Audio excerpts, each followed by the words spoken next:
I've woken up with morning wood. There's already tissues in my bin from last time. Now, technically, I'm already on day 0 of NoFap, so there's no harm in going for another round, is there? But no, I'm not going to do it. I'm going to have a disciplined, productive, masculine day. I'm a gladiator. I'm an expert in hand-to-hand combat. I'm a brave lion hunter. But still, I mindlessly grab my phone.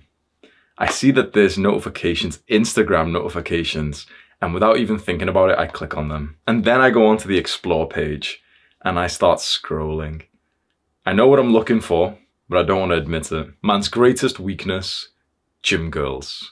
These are women who post videos of them exercising, teaching nutrition and sports science, whilst men masturbate to them. I go from one gym girl to the next. It's early morning and I'm literally coping, saying that this is for testosterone to start my day and I can't hold it any longer. I get to an Instagram models page and I beat my meat like a sad little monkey and I officially reset my NoFap streak and it's not even 8 a.m. yet. But before closing the Instagram app in shame, I notice how many likes that she has on this picture. There's a lot. 48,000. And I can't help but to think that probably 10 times that number of men have fapped to this girl. I imagine 48,000 men.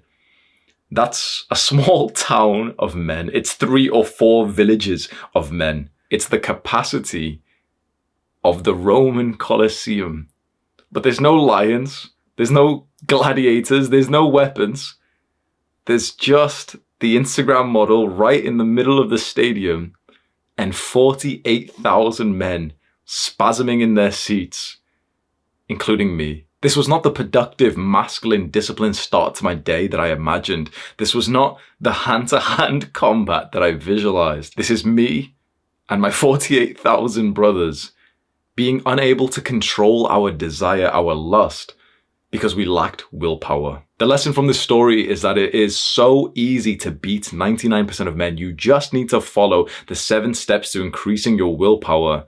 Otherwise, you'll turn out like a Roman Colosseum fapper like me. My name is Hamza Ahmed and I'm making this full guide for you because I think that we as young men should develop and achieve self-mastery. This is a movement of young men who no longer want to live in mediocrity. Just for this full guide that you're watching, for the past week I've been waking up at 4:30 a.m, putting in a solid 5 hours every single day to make the script, the research, and now for the recording. That means that this is the one video you need to put your trust into to level up your willpower and to understand how to delay gratification. Here's your first actionable step. Think about porn. Think about video games. Think about some junk food. Think about the thing that usually brings you into those bad habits. Really, just close your eyes for a second and think about the bad habit that often pulls you. And the desire is forming. If you're really seeing it in your mind, you're probably starting to feel a little bit agitated, maybe a little bit scared or nervous or anxious or stressed. Maybe you're starting to feel a little bit of some physical symptoms, an upset stomach, some agitation in your chest. What we're doing right now is implanting a desire into our mind. The desire is for one of these bad habits. It's for porn, video games, drugs, whatever it is. Willpower is the skill of resisting desires. And so for this actionable step right here, right now, I want you to use your willpower to get rid of the desire. You feel the cravings of this desire and use your willpower to resist against it. Every second that you stay sat here looking at me right now, you are resisting the desire. That is your willpower. And now if you just mentally see yourself in a moment of strength, almost like punching away the desire and saying no, and focusing back onto this video, you've just successfully overcame an urge, a craving. By doing that, you've just gained experience in the willpower skill. Step 1, understanding willpower. Imagine your 4-year-old self being escorted into a room, an empty room, by a stranger, told to sit down and just look at their bag of sweets. And they pull out a marshmallow.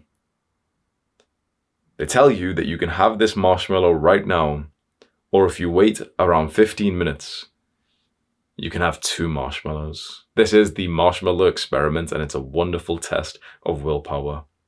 So now you're hit with this debate. Okay, do I take the instant gratification, the singular marshmallow right now, or do I wait this 15 minutes and get the 2? Logically, it makes sense to wait for the 2 marshmallows, but of course, many little fat kids weren't able to. If you put younger me, traumatized, abused, younger Hamza into that room, the researcher wouldn't have even been able to finish his sentence. Now, Hamza, you can have the 1 marshmallow.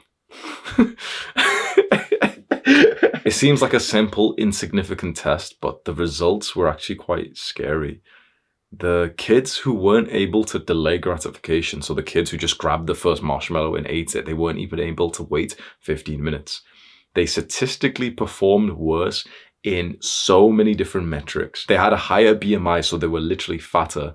They scored on average 210 points less on the college admission SATs compared to the highest, like sort of the most patient peers that they had. The ones who were unable to delay gratification were even rated as being like less socially desirable and more lonely when they were teenagers. Imagine having that kind of disadvantaged life just set in the trajectory of your future, being 2 or 3 or 4 years old, just because you had a low level of willpower.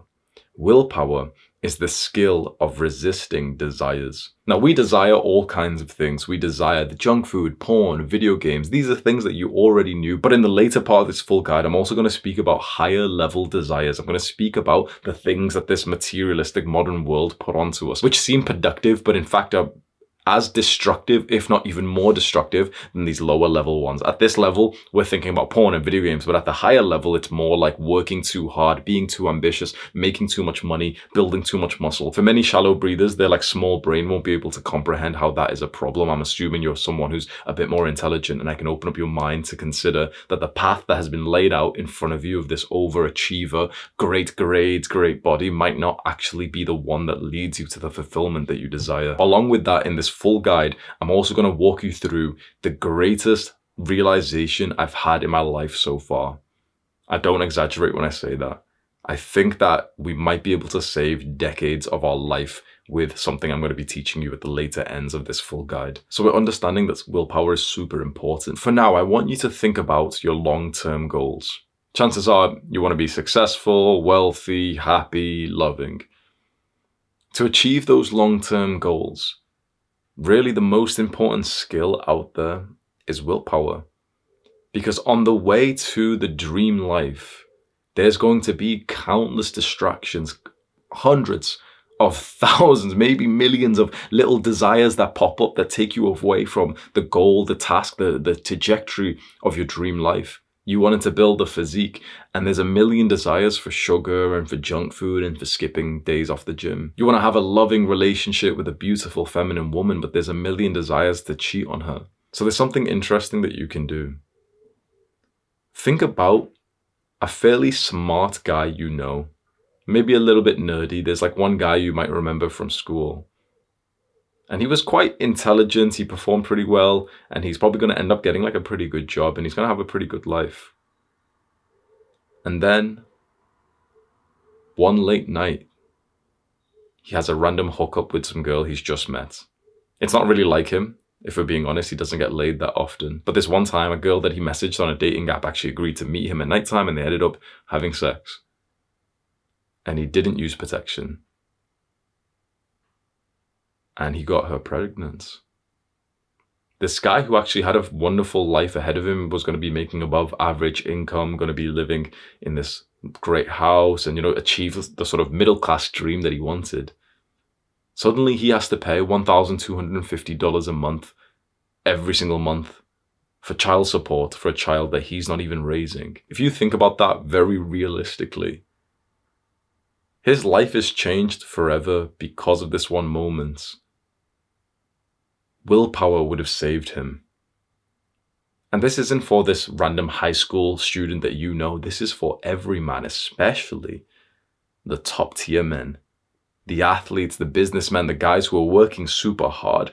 Because it's these guys who get trapped by their desires and impulses. It's the athlete who's been grinding super hard, who's disciplined, who ends up getting some random girl pregnant. It's the businessman who marries the wrong woman, gets divorced and loses half of his stuff. It's the guy who's disciplined, who's going to the gym every single day, progressively overloading, tracking his macros, building the most perfect physique, who gets into an argument with a random guy in the gym and punches him.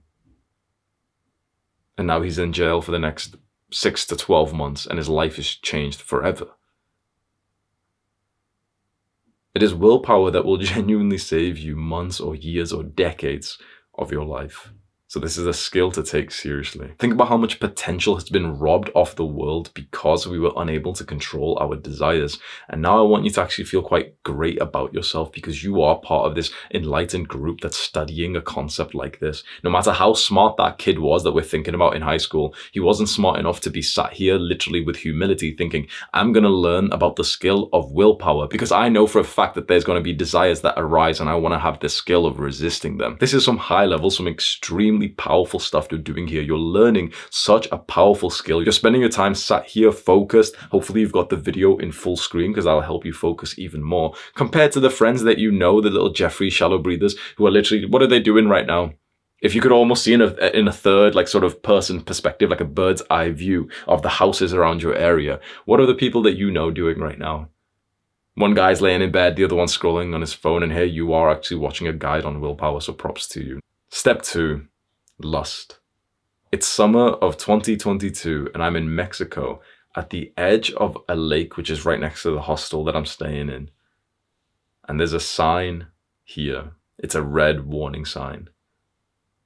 It's a sign that shows that there's crocodiles inside of this lake. But I'm laying down on the grass and I'm naked. I'm with a girl who I just met an hour ago outside of a nightclub, and we can hear the partying, the laughing and drinking going on inside of the hostel. And this is when something appears. It's not a prehistoric reptile. It's not police. It's some security guards.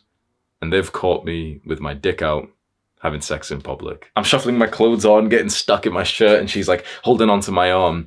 And the security guards and her start speaking in Spanish because she's from here, so she understands. And I'm literally just left out. Here I am with an erection with 3 people speaking a language I don't understand, not knowing what's going to happen to me. I ask her what's going on, what are they saying, what's going to happen? And she says, they're not going to call the police.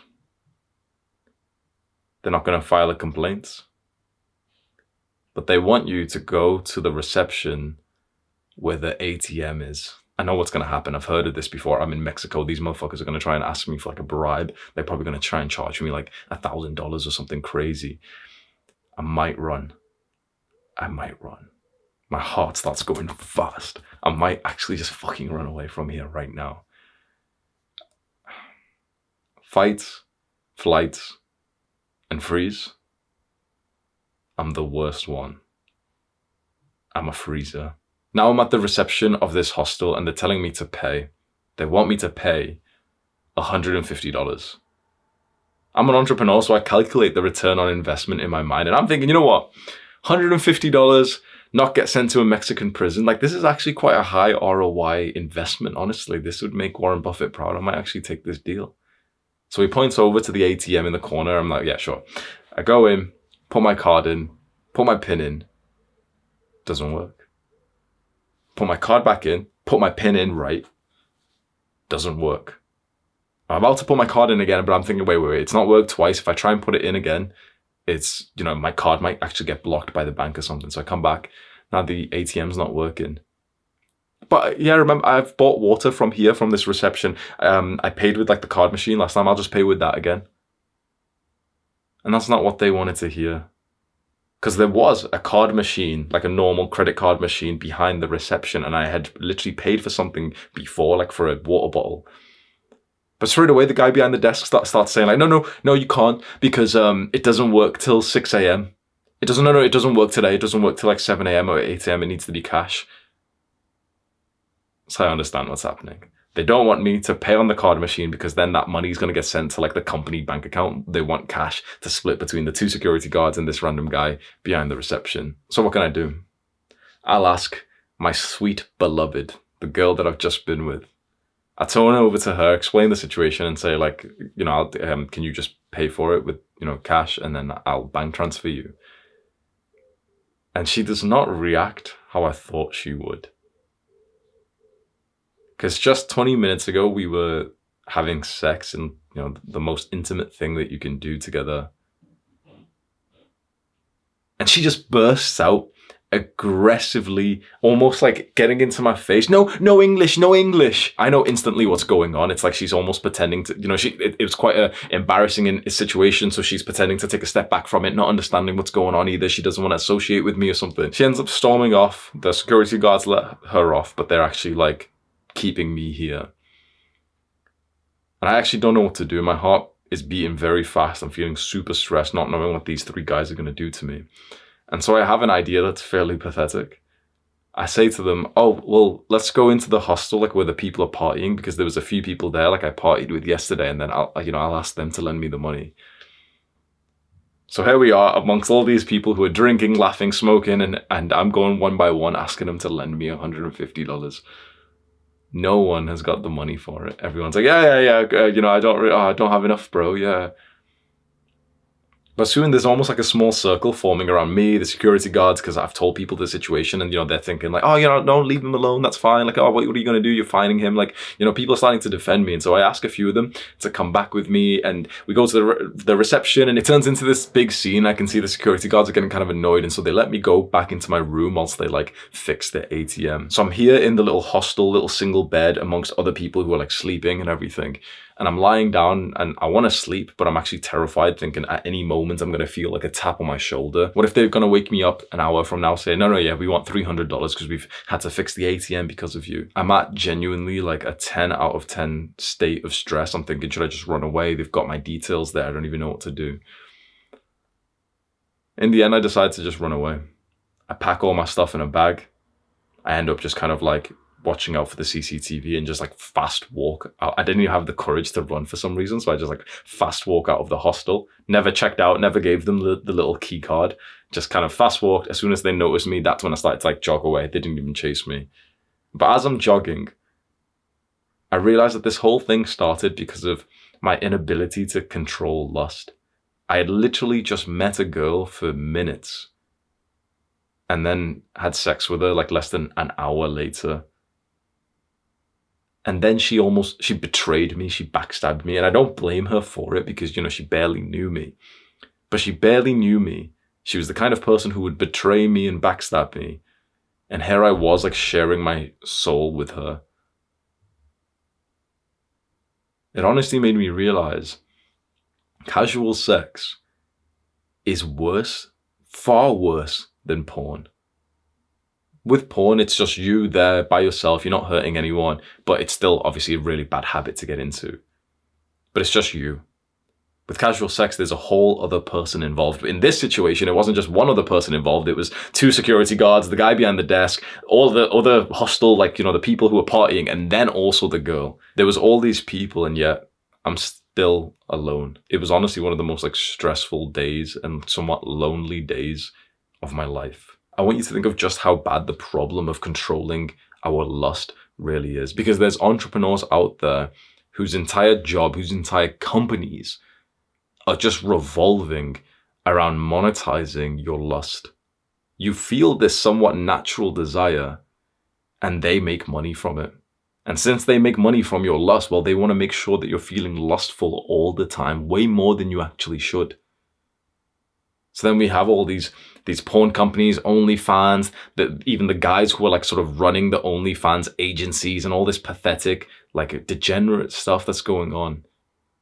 And you, the consumer, are the one who's experiencing the pain of this because it is everywhere, these temptations. How crazy is this? It's more common for me to speak to a young man who's had a porn addiction for the last 5+ years than not. More than half of young men have genuine addictions to porn and have had that since they were 12 or 13 years old. And you can probably relate to that. I speak to guys who tell me their first experience of porn was age 9, before puberty. And not only that, I honestly think we're going to see such a huge uprising of women's problems with porn too. Because you probably can imagine for the last few years, women have had like a very sort of free sexual experience, know your body, play with yourself. And it seems like wholesome advice up until you realize that when a woman gets addicted to porn, it has very similar consequences. It truly does degrade her ability to be able to like pair bond with a man, just like as it does the man to the woman. Because here you are practicing these very poor like sexual habits. You're restraining your breath. You're focusing very much on like mental fantasy. You're looking at people who don't even know that you're there. You're conditioning yourself to be the observer of sex rather than the partaker. You're conditioning yourself to literally get turned on with your own sort of mental fantasies or like literally being a cuck. And the exact same thing is true for women. So here we are degrading our future ability to make love and to actually like bond incredibly with our partners for the sake of some pleasure today because we couldn't resist the desire of lust. But I think we can adopt more of a positive note around this, because on this space online of men's self-improvement, the problem of porn is very clear. You knew this. But I want you to think right now, there's a lot of guys who know about nofap. The concept of nofap, of not watching porn, it's actually quite like famous. It's quite like public knowledge these days, right? Like you actually know fully about nofap and not watching porn, and so do some of the people that you know. And see all these communities, these massive influencers talking about it. We are seeing a massive uprise for people who are like openly talking about the fact that porn is really bad. And it's almost become like a counter community mindset to the people who just like, just say, oh, well, it's just a bit of fun. It makes me feel proud for young men like us who are being served like the most addictive substance. And we literally have like communities and mindsets and movements training each other saying like, no, we're better than that. The most addictive thing they can put in front of you. And here we are, literally like routinely knowing that it's not good for us, taking the harder path. You're one of these men, I really do think you should feel proud of yourself. Even if, for example, you think that you've been struggling, you've been relapsing, just the fact that you're making progress, the fact that you're trying, the fact that you're sort of vigilant of this problem means that you've actually put some work into this. And not only porn, but casual sex can be such a big problem as well. And I think that this is more of a hidden problem. A lot of people know about the problems with porn, but with casual sex, it's like this. I speak to a lot of guys who are actually kind of hoping for it. I speak to a lot of guys who've got Tinder accounts and they just want to try and get laid because they've been told that this is what they should spend their time on. And I don't blame you if you're like this, because I spent a lot of my life chasing like, the sort of validation and convincing yourself that, this is the thing I should be spending my time on, rather than just developing yourself and living a happy life and your happiness not being tied to some random drunk girl. And this is a hard one to grasp for a lot of young guys, including when I was younger, because when you're told that casual sex is bad, you might be asking yourself, well, then how do you like have fun? But it can't be bad though, can it? Because it's really natural. This isn't to say that sex and making love is a bad thing. I think that can be very, very pleasant, like a very positive experience of life. It's to say, like, let's just be honest and obvious here. It's to say that having sex with a random girl that you've just met, who's unintelligent and stupid, and you've just met her in a nightclub and she takes drugs and she's nothing like you, it means that that's not a good thing. It means that matching with as many girls as possible on Tinder and trying your best to just sleep with as many as possible it's not showing that you respect yourself or your time. You could be building something great, like focused on self-mastery, focused on trying to like peel back the layers of your purpose so you can discover yourself and to have some kind of like spiritual experience, to feel your potential, to build like a beautiful business where you've hired loads of great people and you work alongside them. There's so many things you can spend your time on, and also developing yourself so that you can attract a really nice, like great woman and then have better sex with her anyway. So the problem with lust is that usually it will drive you to these low quality places where you don't want to be, which you're better than. When I think about even 21, 22-year-old me in the middle of a club or party, I just see it so odd, because I was like, you don't fit in there. Everyone there is taking drugs. Everyone there is unintelligent. Here's you who's reading self-improvement books, who's watching videos like this. Here's you who's going to the gym and tracking your macros. And you're around fucking like stupid people just for the sake of like, oh, but I might get laid tonight. How about you just conserve that lust just for a little bit? Develop yourself and think to yourself, when I meet like a really good woman and we really match, I'll have 10 times more sex with her. You can still enjoy sex in your life, but just make it with the right person. There's something from that marshmallow experiment that we spoke about at the start of this video, which I found very interesting. So imagine here you are, you're the little 4-year-old boy, the experimenter sat you down and said, okay, little Timmy, you can have this marshmallow right now, you can have 2 later. What they found was that if you simply just moved the sort of bad thing away from your visual sight, you were 10 times more likely to resist the desire. If it was in front of you visually, it was very hard to resist it. How they did this was just with the marshmallows. They literally just put a plate over it. As soon as they did that, the kids were 10 times more likely to pass this test. Now I want you to just visualize all of the advertisements, billboards, social media, the porn companies, everywhere you look, there's more porn, there's more degeneracy, there's talks of casual sex and pleasure. What we need to do is the equivalent of putting that plate over the marshmallows, but for things of our lust. Because right now, if you do have a social media account, I'm guessing that there is at least 1 or 2 profiles, probably from women, that are causing urges inside of you. You go onto Instagram just coping, saying that it's just a 5-minute break. You're there for 15 minutes and you end up just clicking on the girl who's kind of hot that you know. And before you know it, you probably end up relapsing again.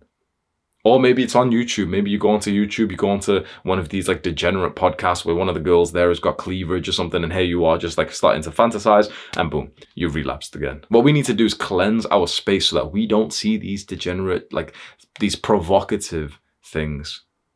I hope you're getting some ideas, because there's some things that you could implement right here, right now, and we'll do that for the actionable step coming up soon. Maybe you should unfollow the girl that you follow who's causing these urges to arise.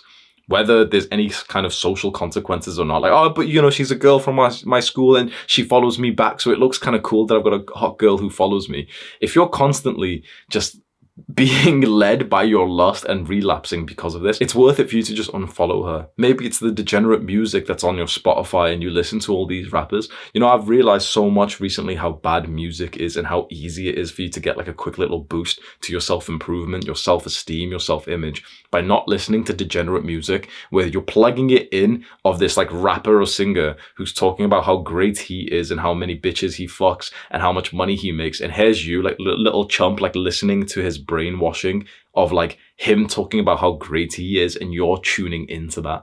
I just kind of I don't know, I saw that in a different perspective and thought, man, fuck me, that's sad. I'm never listening to that kind of music ever again. For the last 3 months or so, I've not listened to songs like that, because it just disgusts me when I think of the idea of here is a degenerate who's talking about having sex and that the girls he's sleeping with like it, and here I am listening to it. It's kind of cuck porn. Most rap songs are cuck porn these days. And you are this weird, disgusting cuck weirdo if you listen to that consistently. And all these normal people are going to listen to this. Oh, well, it's actually art, bro. And oh, well, you're just being oh, you can listen to some rap guys. Don't listen to Hamza. Yeah, sure. Do what you want. But don't be surprised when you start getting these weird cuck fantasies that are arising, that you feel quite soft and timid when it comes to you having sex with a woman, because you're more used to listening to guys who are talking about pounding them, and here you are tuning into that, and you're more used to watching porn with the guys fucking the girl, and here you are as a passive observer. And so when it's time for you to have sex, you almost feel like a passive observer, even though this girl's on you. You want her to kind of put it onto you. You want her to engage it. You want her to start on you. You want her to dominate you. That's how they've conditioned you to be. This isn't your natural impulse. You weren't born as a cuck. You weren't born as as a boy who was supposed to turn into a man who was a coward. This is conditioning. It'd be interesting to see what kind of man you would be without these external influences, without this lust being put onto you, without this messaging from this rapper or this TV show. Most men never find out who they actually are. When you unplug and you really unplug, that's when you start to discover yourself. And there was another finding from the marshmallow experiment that's going to help you overcome lust. So imagine, okay, they've put you there again with the marshmallow, the 2 marshmallows, okay, you've got to wait for them, okay? Then they tell you, why don't you think of something that makes you happy? Remember the time that when your mommy pushed you high on the swing? They would say that to some kids. Some, obviously, they get super happy thinking of this happy moment. They again were super significantly more likely to resist the temptation of just eating the one marshmallow now rather than delaying gratification for the other one. What was very interesting, they also tried the exact opposite. They told some kids, why don't you just think about how good the marshmallow's gonna taste? Those kids ate it almost immediately. So what does this teach us? We should, one, be trying to think of like positive thoughts and positive memories. But two, we should not be fantasizing and keeping in mind the bad desire that we don't want to act on. And this is the exact opposite that a lot of us often do. When you get an urge for porn, be honest, you probably kind of circulate the urge in your mind a bit. You kind of almost fantasize in it mentally first, don't you? You almost like play around with it. It's kind of annoying and agitating to experience like an urge to relapse, but you almost like purposely keep it in your mind at times. The fat person who's like, thinking, should I eat the cake or not? Should I eat the cake or not? They're literally just like thinking about the cake for the next 10, 20 minutes. And of course they're going to end up eating it. When you get thoughts and urges and desires in your mind of, okay, maybe I'll go watch porn. No, I don't want to. Maybe I should. By keeping it in your mind, you're absolutely going to relapse. By like visualizing the kind of porn that you want to watch, visualizing, fantasizing about the girl that you want to sleep with, you absolutely will fail at this goal of yours to like become a better man and to be stronger and to use willpower. So instead, we're going to use a principle which is called if-then. A lot of programmers like nerds know about this, if-then. It's kind of like a mental model, almost like we're forming a mental habit. And the way it works is we clarify with humility that we're certainly going to experience a desire for porn or sex again, right? We know this, right? No matter even if you get onto NoFap, no matter how long you've been on, we know for a fact that we're going to have desires for porn or sex at some point in our lives, probably like 50 million of them, right? So if we are honest with that, okay, we're going to have those desires, we need to start to plan this almost mental model where we're going to say, okay, when I get that mental model, then what I'm going to do is, and set a real consistent, like super specific plan for that. So you can do this right now. Think to yourself, right here, right now, I'm going to get a lot more desires for porn and for all bad desires. As soon as I notice that I'm getting this desire, this craving, I'm going to do X.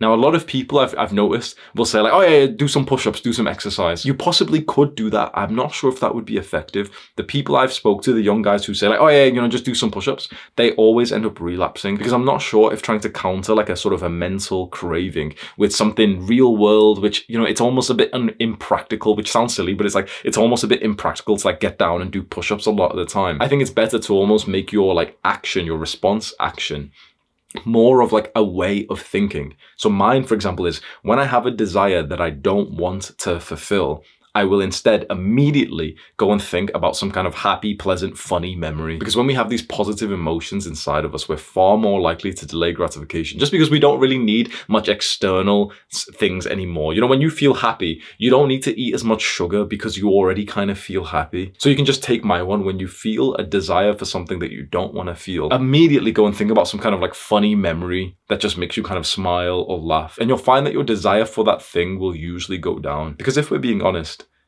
the biggest reason why you watch porn is probably just because you're sad, bored, or lonely. Sometimes, yeah, there is the sort of the lust and the horniness, but let's say real emotions. I feel sadness, I feel bored, I feel lonely. So how many times do we really get this intense need to fap when we're in like a humorous, joyful, grateful, present, happy mood? Not often, right? It's usually when we're in this quite silent mood and, it's 4 p.m. or 7 p.m. and we're just in our bedrooms by ourselves. We're not talking to anyone. We haven't seen sunlight for the last few hours and we're sat here just mindlessly looking at content and, just wasting time, pretending to study. That's when it hits us. It's not like you ever are having such a funny conversation with someone, you can't stop laughing, and that's when you're thinking like, yeah, now would be a good time to ejaculate. In the sugar section of this full guide, I explain fully how to control your emotions so that these emotions of sadness, boredom, or loneliness don't make you relapse on porn. So you might want to go watch that section as well. But first, your actionable step for this part of the guide is to take action right here, right now, with me. Grab your phone, go on to those apps which you usually find have caused the trigger for you. For a lot of guys, this will be social media. Maybe you've deleted your social media already, but let's say it's the Instagram. And if you're just being honest, on Instagram, there is a girl that, for example, it feels like a lot of triggers, a lot of cravings and desires happen because of her. Maybe it's some like model or some celebrity. Maybe it's some girl that you know from like school or work or something. Go and unfollow her. This is for your own mental health, your own good. There's no reason to keep something which is literally just like poisoning your mind and, causing your mind to fall in. Because remember, for the kids in the marshmallow experiment, if we can cover the desire so you can't see it, you'll be far less likely to relapse. Maybe it's a girl on Instagram, but maybe it's also content creators on YouTube. I know for a lot of young men, they watch a lot of like seemingly traditional, but actually degenerate male influencers, role models. And so these people online, like, who I'm talking about, but like they'll be causing more triggers even though they're pretending to help you. So there's the NoFap YouTuber who shows you pictures of like attractive girls, knowing that it's going to make you relapse just because he doesn't actually give a fuck about you. He just wants you to like, be more likely to click on the video. Anytime I see a NoFap YouTuber who puts something like triggering as a picture, the thumbnail or whatever he puts, like in a sexy girl or something, I always just think to myself, this is a grade A dickhead. The same thing I see with these sort of men's podcasts where they know that the major problem that their audiences of experiencing is like porn and masturbation and triggers, and here they'll bring in a bunch of degenerate women and telling them to like dress up nice and wearing the push-up bras just to kind of put that into your face, and then here they are shouting at them and telling them, no, like, I am a high value man and you do this and you have sex, and like, and then straight after the show they just message them and say like, oh hey, do you wanna fuck? They desperately are trying to fuck the same girls that they're saying are damaged. Your actionable step, which will genuinely change your life forever: unsubscribe from garbage content. From the girl who doesn't even post anything educational, but she's just, it's like the girl who's pretending to be like a fitness influencer and she's posting like, her little workout routines, but she's wearing quite like sexual clothing, the kind of leggings that like fucking go up her asshole. And here she is posting it from the back. Oh, hey, today I hit 4 times 8 squats. She's not actually selling fitness. She's selling sex. Unfollow, unsubscribe, block, delete.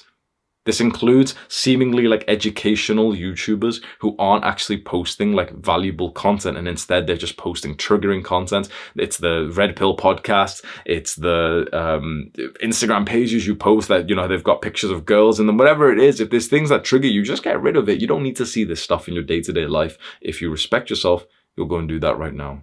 Step 3, video games. I'm 17 years old. And I'm in a dark, quiet room. I'm grunting, I'm sweating, and I'm straining repetitively. I'm in our home gym in the garage working out. My brother's recently got me into weightlifting. It's like this new thing that I'm doing where you lift these weights and you're trying to get bigger muscles, and it seems like super, super fun. And so I'm here, and last week I hit this weight. So I'm going to look around for the smallest little weight.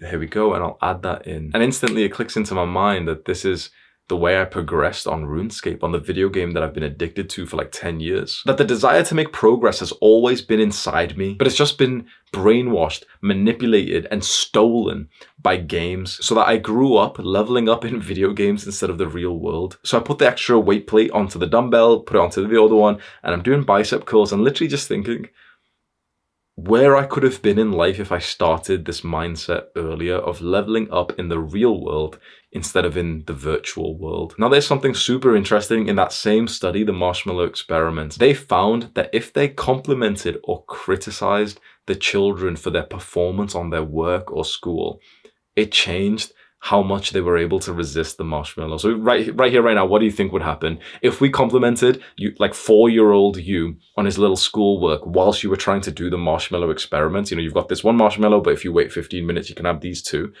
If we made you feel good and we complimented you, you'd be much more likely to delay gratification. But the little kids who were criticized and given negative feedback for their schoolwork, they were far more likely to be unable to resist and just eat the one marshmallow right now. And that really made me think of the concept, and you can probably relate to this, of like the somewhat lonely and shy video gamer in high school whose teachers keep giving him like bad grades, and every now and then they shout at him and he doesn't feel like good in school. He keeps getting this negative feedback. And so he goes home and plays video games. Of course he does. Because with this like quite inhumane education system, some kids don't perform well in it. I didn't. I always got like quite below average grades, like D's and E's, and there was a couple of F's and everything. And my family are quite high performing in this. I'm brown, so my brother performed really well. He got A's and A stars. My sister performed really well. She got A's and A stars. And here's me Like the dumb kid of the family, underperforming every single day, every single exam, underperforming than my brother and my sister, getting compared to them, getting shouted at by my father. Oh, you didn't study for this one, you didn't revise for this one. Teachers telling me, being angry at me. Sometimes I wasn't able to understand the test or the homework. So imagine that in my life. Where am I going to go other than the virtual world? Because in the real world, I'm failing. I keep messing up. People don't like me. My friends keep essentially bullying me. Girls don't like me. Teachers are shouting at me. My dad's shouting at me. But in the virtual world, I'm a dragon slayer. In the virtual world, I'm doing quests and killing demons and Dracula and vampires, and I'm doing cool shit. And, I'm quite a high level in there because I've been grinding. And so when I do meet other people in these video games, they actually respect me and give me status and compliment me. A young man is just going to go where his status is higher. He's just going to go where he's complimented and where he feels like a sense of social connection and brotherhood. And when we don't feel that in school, then you are going to go to video games. You are going to form that sort of peer circle of gamers. Can we blame these teenagers who are totally addicted to video games? I think we have quite a negative perception of games, don't we? When we look back, we get angry at how much we played them. And that makes me quite offensive to gamers, the way that I talk about them. But I don't even mean to, honestly. When I get angry at video gamers, it's more that I'm just talking about my younger self. But then when I take a moment to reflect and take a deep breath, I realize it's should we be angry at our younger selves who wasted so much time in the virtual world when that was genuinely where he was accepted most? Was it the problem of our younger selves, or was it a problem of probably the education system and maybe our parents? And it's not good to place responsibility onto them, but when you're a child and you're 10 years old, it's we're not going to put that much responsibility on a literal child right now. Because if school was more engaging, if I was, more involved in sport, or, I was asked and encouraged to be more into sport and I was trained there, then I'm sure I wouldn't have been as addicted to RuneScape and Minecraft. And I played those games for literally 15 years straight. Hours every day, over 10,000 hours in video games. It's often said that to master a skill, it takes 10,000 hours. And all video gamers know this. It's you've probably put in 10,000 or maybe more hours into video games. You could have mastered a skill and become at a world level for this one sport, for example. And instead, it's just spread amongst all the games that we have on Steam. So this effect that when you're given negative feedback, it reduces your willpower, your ability to delay gratification. That is very bad for us, but we can actually reframe that, because if we're given positive feedback, if we're given compliments and we're made to feel happy, then we will get an improvement to our ability to be able to delay gratification and wait for the second marshmallow, and to improve our willpower. And so we can take control of this ourselves. We don't need to wait for the teachers to compliment us. We can do that ourselves. You can do it. When you've been hitting a workout, you can manually say positive thoughts in your mind. Often you have to manually, forcefully say positive things in your brain because they don't often come up naturally. So here you are, you've just done a workout and automatically your brain is just thinking about high school, it's thinking about, irrelevant things, stupid thoughts, everything, it's just whatever. But you can take a few seconds to think, yes, you can say the words in your brain, forcefully. I've completed the workout. I feel awesome. I'm so proud of myself for completing the workout. I've studied today for 25 minutes. It's not as much as, other people do, but it's quite a high amount for me. So I'm proud of myself. I'm happy. It's of utmost importance that someone, honestly, that's fucking sad, but it's of very much importance for everyone, but especially for children and teenagers, that you're hearing some of these positive words. And I'm so I'm sad for you that you're not hearing that from the people in your life, and from school, from teachers, from parents. But our sadness is not going to help us here. Proactiveness is.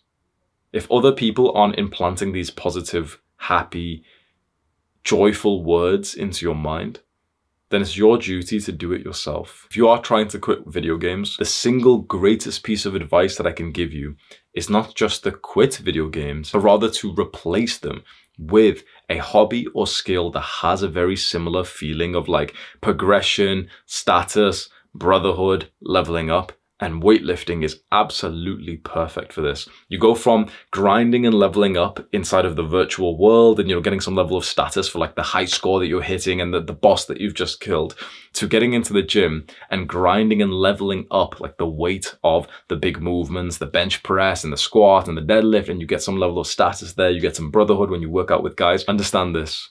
Every single guy that I have known who has successfully quit video games, which is hundreds of people that I've spoke to in this work that I've done, every single one of them replaced video games with weightlifting. Every time. Literally, like, it seems to me that you can like 100% guarantee that you'll quit video games if you'd rather get into weightlifting instead. And it seems to me that people who try to quit video games without specifically getting into weightlifting often don't end up being successful. They often go back to playing video games. Of course, there's some people who have quit playing games and, they ended up doing some other skill or whatever, but it seems to me that weightlifting is probably the best one. On my recent discipline full guide, I actually had a whole section on like how to start going to the gym. It's in like autistic detail of like, okay, this is how you find a gym. This is how you sign up. This is the workout you should hit. I even made the workout routine and linked all the videos that you need to watch to begin. So the discipline full guide will be like linked somewhere as a card that you can go watch now, and just go look out for the section that says like starting the gym. But before you can make progress in quitting video games and moving on and, leveling up in real life, we have to acknowledge that your social life will have a huge influence here. If you're friends with these guys, these losers who are stuck or who are happy in mediocrity, who are happy to continue playing video games, and you stay friends with them, you will stay stuck at this level. Here you are, like a young man who's so different from your friends, but you just haven't really shown it that much. You still keep, for example, pretending to be friends with them. You don't want to play video games, but then you still join the Discord server of your little gamer friends. And it's just kind of agitating to listen to people play games whilst they're on Discord, the voice chat. And so you end up joining and you've just like relapsed your non-gaming streak, and you feel pathetic. And, one of the guys there isn't even nice. He's actually a bit of an asshole and everything. So the piece of advice I'd give you is, if you do genuinely want to quit playing video games, you probably need to stop being friends with the same video gamers, because you'll realize that a lot of your friendship just revolves around the video game, which you might not think it does, because you might laugh about things, you might talk about other things, and, new tape podcast guys and stuff. When you stop playing video games, you'll realize just how little you have in common with them. And the more that you attach yourself to the same people, the less you're going to be able to progress in life, because if they're here at this level, you're trying to climb, but while spending time talking and integrating their beliefs, their mindsets, their words into your brain. So your own self-improvement journey is just slower. Like, you're literally delaying the point of which you're going to meet like your beautiful feminine wife, because you're still friends with these guys, and that woman's not going to like you if you're like a fucking loser like this. Because this is below you. The Discord friends, the video games, it is below you. If you're watching a video like this, undoubtedly you are better than that now. You're better than these modern addictions. But too many young guys, they want to quit video games, but they don't quit that friendship group because it feels super painful to leave like the social circle that we're in. You must get used to this concept of shedding layers of your life. That, for example, whilst you wear this video gamer, all parts of your life aligned to it. The clothes you wore, the hairstyle you had, the friends you kept, the apps that you had on your phone and on your computer. When you're not like this anymore, you need to almost shed that identity. That means shedding the kinds of clothes that remind you of being a video gamer. That means shedding like the desktop wallpaper that reminds you from it, shedding the Discord server, even the friends, the people who remind you of that lesser version of you, because you're no longer that guy. But if you don't actually make actions in the real world, then you technically haven't changed at all. So this seems scary, but your actionable step is to construct a respectful message, which you're going to send over to this chat, and then you're going to leave straight after that. This is something I've helped quite a lot of young men with, and this is the most effective way to quit playing video games and to like get away from this friendship group that aren't really doing much with their lives. We've tried different ways. Like, I spoke to hundreds of guys speaking about this problem. There's so many different ways you could consider. You can try to just, ghost them a little bit. You can try to just be friendly and be on good terms. None of that ever works. Your real, like, big progress will come from you specifically creating like a full-on, okay, point. I'm like leaving this. I'm no longer this person anymore. This is why I'm saying you construct a respectful message. You don't blame them. You don't say anything bad to them. If you really want this full guide to help you, this is a task that you must do right now. open up like a Word doc, or maybe just open up the exact Discord server that you usually go to, or the the WhatsApp group chat, or whatever it is that you use for these friends. And you just can tell, like, they're not getting onto self-improvement. They're not interested in this. They think that going to the gym is gay. They just want to keep playing games. You're going to construct just a few sentences just saying like, hello, everyone, thank you so much for like the experiences and memories that we've had. I'm grateful to have like, experienced this all, but video games that just don't interest me anymore. And I want to like shed this layer of my life and move on to the next part of like my growth as a person. And this is nothing against you guys. I really hope that you keep having lots of fun. Take care. You send a message like that where you don't say anything mean to them, but you just kind of say like, I'm just kind of like shedding the layers of my life or something like that, right? And you end up sending it and then leaving the group chat. You fully like leave the server. And you might think, wait, this is a really scary one, but you're already past this. You don't even play games with them anymore. You don't even enjoy it. There's no value for you being there. It's just the fear of like stepping into the unknown. It's the fear of just going about it yourself. But what I've found is like you almost have to go through this transition period where you have the bad friends, you have this period of loneliness, and then you start making the good friends. The good friends aren't going to be attracted to you when you're still the guy who's in the middle of like a bad video gamer friendship group. It's better to be by yourself than it is with people who are dragging you back and who are like negative influences. When you send this message, you probably will get like a barrage of disrespect. They'll send you a bunch of messages. They will talk about you and chat shit about you, which I know sounds scary. This will last for about 3 days. Their attention span isn't that powerful. After that, they'll go back to playing their games with mild depression, and they'll stop thinking about you. You'll realize that this strong friendship that you thought you had all this time because you speak to each other for 3 hours a day, you'll realize it 100% revolved around video games, which you don't want to play anymore. The best friend, like the nicest guy, the most like awoke guy from the group will probably send you a private message. He's the one that you can try and save and try and get onto self-improvement, but it most likely will be a waste of your time. The exact same dynamic, please trust me when I say, I have seen this happen over 100 times. The work that I've done here is over the last 3 years. This has literally been like my full-time job, is getting guys to like quit the bad habits and start the good ones. Trust me when I say over the last years, it's such a wasted time trying to hold on to these people who aren't even good for you. There's better growth coming from this.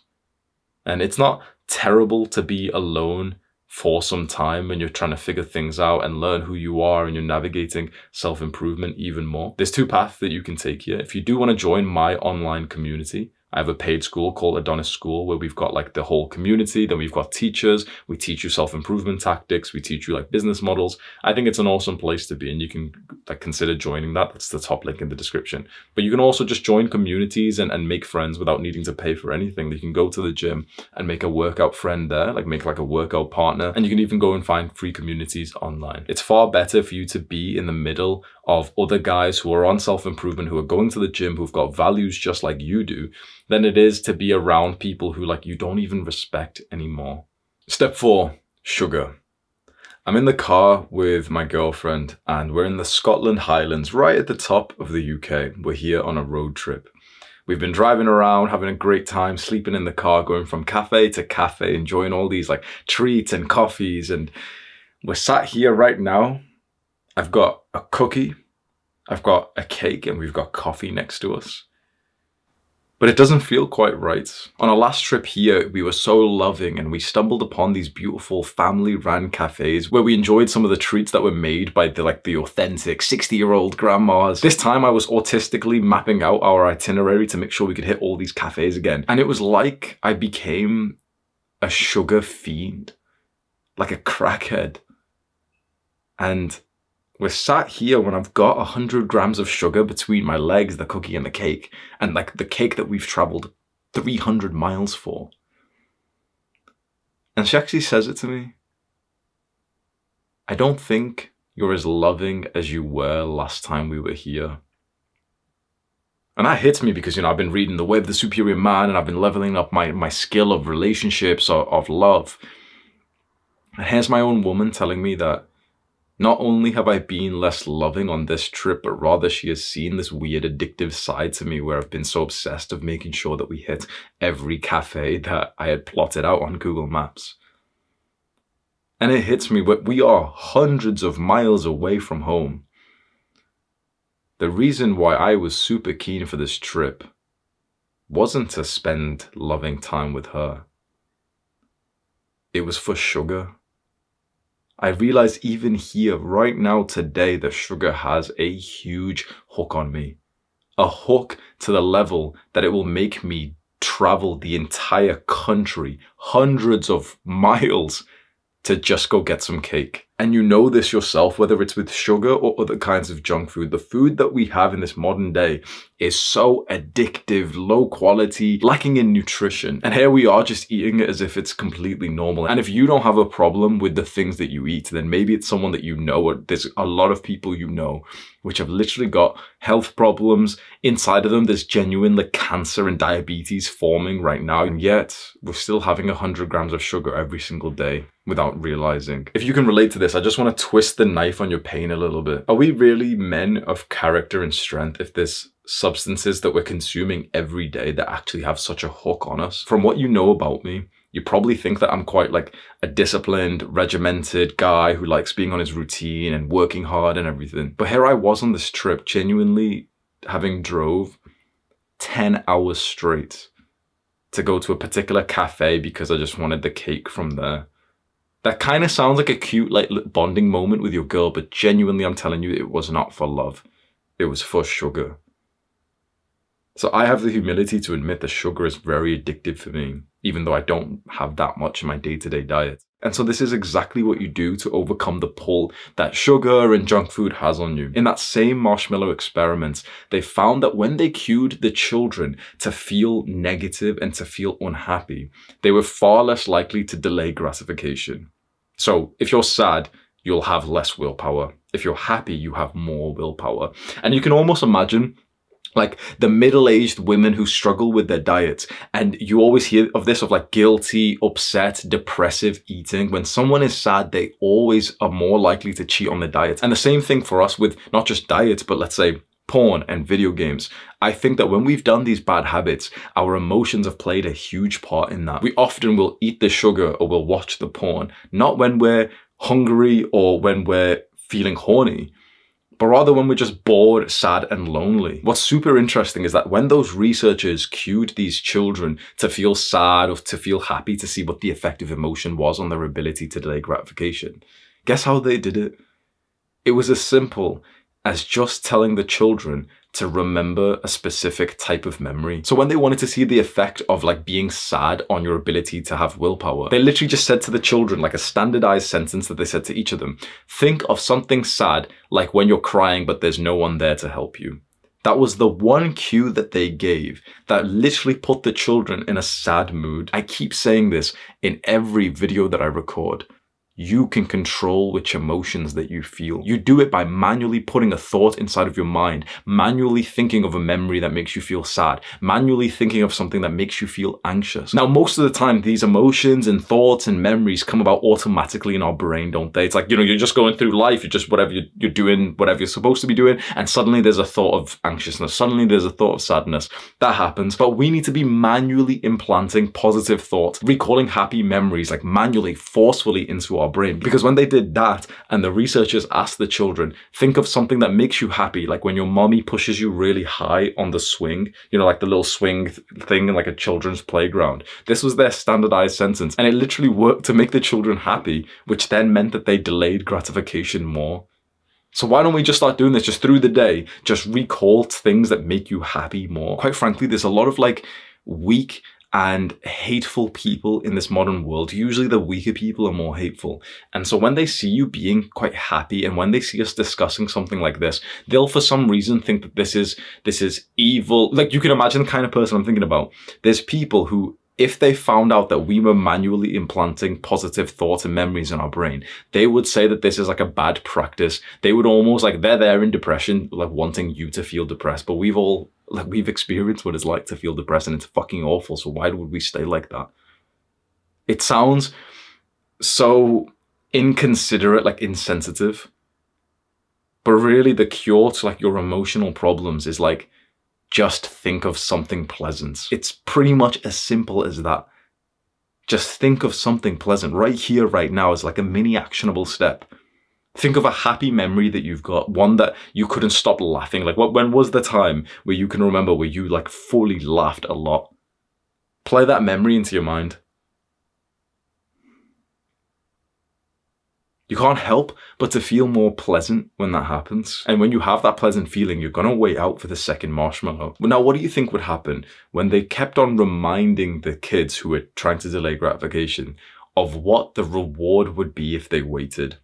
Remember, they get 2 marshmallows if they wait, but only 1 if they eat it right now. When the researchers kept on reminding the children that they'd get essentially double the reward, they were more likely to delay gratification because they kept the dream result in their mind. And that reminds me of what you can probably imagine like a bunch of businessmen do. They write their goals every morning. They're keeping the dream result in mind. And do you do this? Why not think to yourself every single day what the dream result that you're waiting out for is? There's a random girl like giving you flirtatious eyes and she's speaking to you. Maybe she's approached you, but you don't want to cheat on your woman.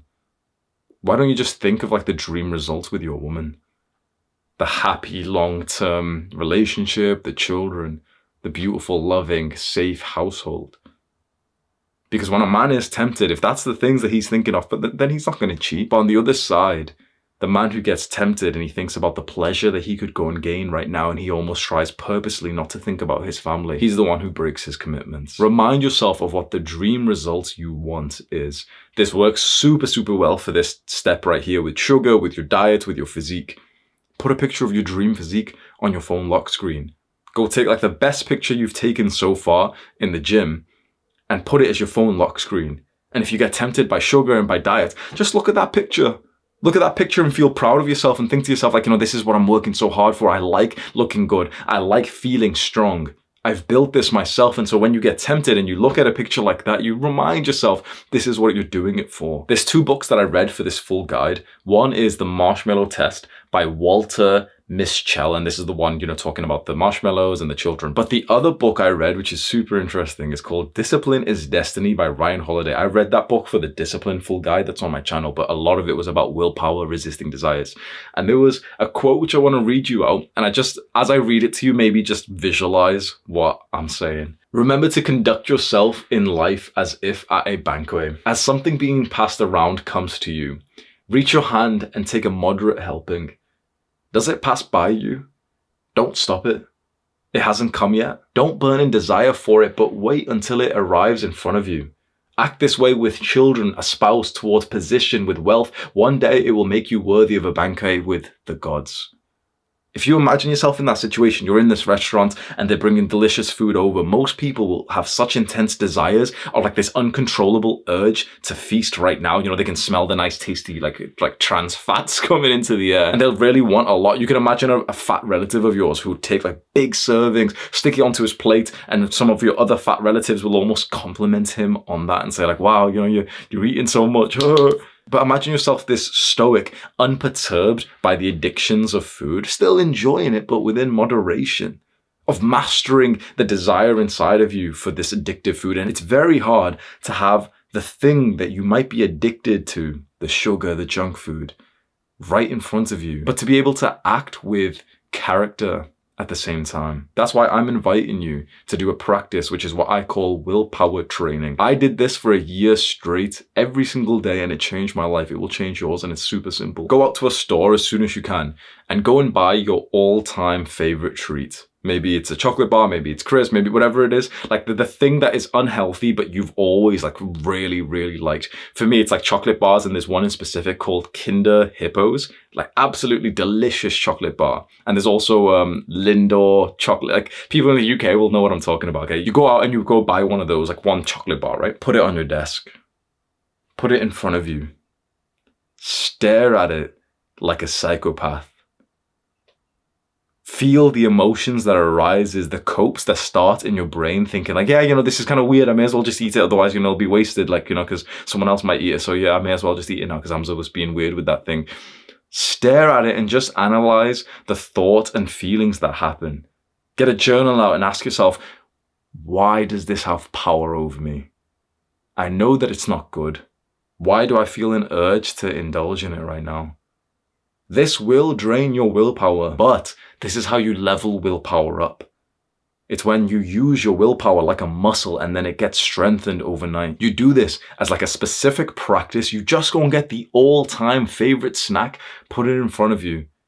The reason why I suggest this is because I've heard in the self-improvement space online of everyone just saying like, oh yeah, just throw away the junk food and don't buy it at the store so that, your environment is clean. That's actually pretty good advice, but it's not good enough. You know why?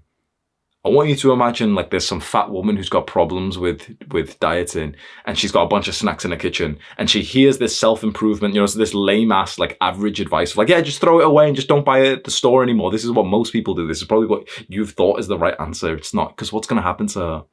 She's going to throw it all away, feel kind of proud of herself, and then she's going to go to work and her co-worker's going to offer it to her. And then there's the birthday party coming up and someone's going to offer it there. With how prevalent sugar and unhealthy food is and just addictions and drugs in general, you're never safe just by changing the environment. We should absolutely set up our environment for success. You don't want to just have porn open 24/7 on your computer or something. But at the same time, you want to develop like the mental strength, the willpower, so that if porn was blasted right in front of you, you'd be okay. So that if someone pulls out the ultimate chocolate bar that you've always loved your entire life, you'd be okay saying no because you've been training for this very moment. Throwing it out is like level 1, like you've made some progress. Throwing it out, but then specifically getting the hardest thing for you to use your willpower against and dangling that in front of you like a psychopath and staring at it with your squinted eyes and thinking, why do you have control over me? That will make you realize things that you've never known about yourself. If you feel like you have absolutely no self-control at all, then maybe skip this step because it's quite advanced. But willpower training will work for you if you can kind of imagine yourself that if you've got this sort of chocolate bar, you would be able to somewhat resist. You might even cope and just eat it and say like, oh, well, the experiment is done. The willpower training was kind of stupid, so I'm just going to eat it because otherwise it'd be a waste. Even if you coped, you'd benefit because straight after that, you'd feel guilty as fuck and realize how much extra power it had over you. I had my favorite chocolate bar on my desk for an entire year. After a few days, you lose the desire for it because these things are very unnatural. How does this piece of food just last there, just there on your desk? It makes you realize it's not even real food. It's just like this weird chemical substance that some scientists and entrepreneurs have put together to addict you. So when I've got my favorite chocolate bar on top of my desk, and I haven't touched it for months, when it's time for someone's birthday and I can see that they've got like a kind of a mediocre, shitty cake, I'm not going to have any. When I go out to a restaurant, I'm not going to have the dessert menu because I've already had the perfect thing in front of me. I've been training my willpower so that when the addiction is in front of me, I can resist it. Do that while still setting up your environment for success. You still, for example, don't want to be using your phone or your computer for work and stumble upon something that's going to trigger you into relapsing in your nofap streak. So you want to set up that. You still, for example, want to go through the kitchen and make your food without seeing something that you might quickly grab and eat. But some specific time for willpower training can be very beneficial. That's your actionable step. Go and get the thing that you feel addicted to. It can be sugar, it can be junk food, it can be for any of the other addictions that we spoke about, and just put it in front of you and journal about what you feel and be pissed off. Step 5, find your hot triggers now. Think about how crazy it is to think of a world level athlete or a president, extremely disciplined, committed men who will eventually go on and cheat on their wives. I've experienced this firsthand myself. For the last 3 years, I've lived in this house with my family. I've been super disciplined. I wake up every day, 5 a.m. cold showers. I do the disciplined stuff. And yet I've traveled to Thailand twice in the last few years, along with some other countries. And it's so interesting of what happens to my discipline when I go somewhere else. I turn into a degenerate. Here, I'm super productive. My diet is on point. I'm training hard every day. I'm working super, super hard. I go to Thailand and I'm literally edging my dick whilst high, whilst barrage messaging girls on Tinder or Instagram. I go to Mexico and I'm literally caught having public sex. Why is it that you can show a spectrum of character traits? You would assume that someone who is disciplined is disciplined. But not exactly. Someone who's disciplined is not always disciplined. Rather, he is disciplined when the context is the same. And so if he keeps the context, the environment the same, then he stays disciplined and he seems like an all-round disciplined person. Put that same disciplined guy, let's say this world level athlete, and put his type of woman in front of him, like some curvy, light-skinned woman that's, his exact type. And suddenly he's not disciplined and he's cheating on his wife. So this is called your hot trigger. And this is something you'll really want to do alongside me right now. Be honest with yourself and start to think what your hot trigger could be. What is the thing that triggers you to behave in a way that you wouldn't like? For a lot of guys, it might be like a sexually attractive woman who's specifically showing some interest in you. Most married men may feel kind of like committed to their wives and they've been good boys. But it's just because that situation hasn't arose. But once that situation does arise in their 10, 20, 30-year marriage, when the guy's working at some convention or something, and that's when some like random woman that he works with starts like speaking to him, flirting, and he ends up cheating. It was never that he was like this totally committed guy all this time. It was that he always had this hot trigger that was just not in front of him. Likewise for you, you might be quite a disciplined guy, and yet when you get triggered to, for example, get into that like incessant urge to fap because you've been on social media and you've seen some like gym girl who posts a picture of her ass, then you're not as disciplined anymore.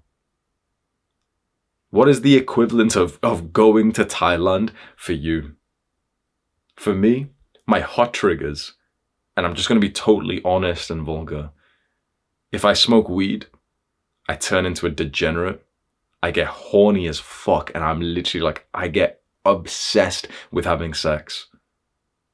If I go and move to a different place, if I go travel, and specifically if I'm away from like either family or people who ground me, even when I've moved with good friends, I've still turned into like a degenerate. Being with my family seems to keep me quite stable, which of course is like, it's common sense. That's what family's supposed to do. And these days we don't even value family anymore. This part of this guide might literally save you from making the biggest mistakes of your entire life. What could be your hot triggers? What are the negative if-then situations? If X, then Y. If I smoke weed, then I turn into a degenerate. If a girl approaches me, I might end up cheating on my girlfriend. Be honest with yourself in this practice. And this actually reminds me of something that Dr. Andrew Huberman talks about on his podcast, where he spoke about failure forecasting. The idea is that we should take some dedicated time every now and then to think about the ways that we could actually fail, the obstacles that could arise, so that we can plan to overcome them. We don't want to live in this way. We don't want to, 24/7 be thinking about the ways we could mess up, the failures, and, feeling quite negative and reserved, but rather just for like some dedicated time, maybe once a month, once every few months, you'd want to just project forward and think, okay, what could be the mistakes and failures that I could make soon? If you've got a girl that you really love and you really want this relationship to be a success, you should be asking yourself this question, like, what kind of situation might I cheat in? Maybe if I take drugs, maybe if I drink alcohol, maybe if a girl really, approaches me and she's like being very straightforward. Maybe if I get a DM from a girl on Instagram, maybe if I'm on Instagram or whatever app and some girl has liked my picture. When you're honest with yourself, you know the tendencies that you have. You know the situations where you might actually sway. And most people will never do this. Most people will never have the honesty to admit this to themselves. This is what's going to set you apart from the lesser version of yourself who doesn't want to have the honesty or humility to admit this. Once you're becoming aware of your if-then situations, if this happens, then I might act like that, whether it's for positive things or negative things. It's time to start really thinking deeply about the kind of environments you might want to set up for yourself. You want to set up an environment, a place to live, situations to get into, context to be in, which are going to support your goals. They're going to support the character traits that you want. So for example, for a long time, since around 2019, I wanted to be a digital nomad. That's where you work online, you make money online, and you just take your laptop and you can work from any different country. I wanted to do that for so long. COVID happened. I'm waiting, making money online. It gets to 2022 and I'm ready to actually fly out to Thailand and live out this dream. I'm going to live there for literally like months or even years and not even come back to the UK.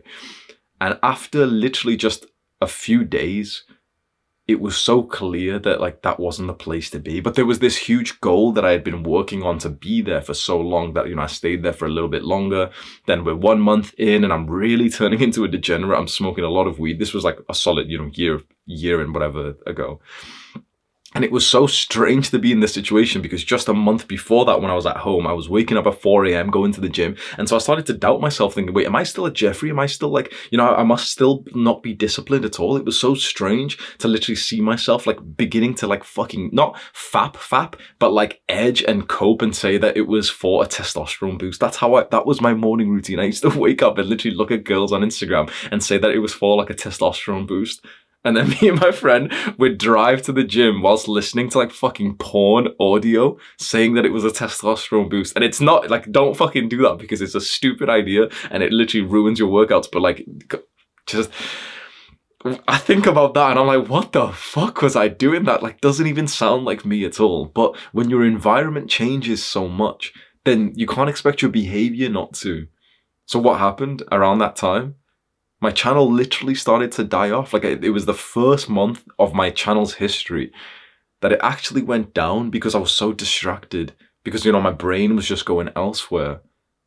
And I let that happen for about 1 month and a half. And then I just got so frustrated thinking like, I'm not even happy here. I'm not even making progress to the goals that I care about.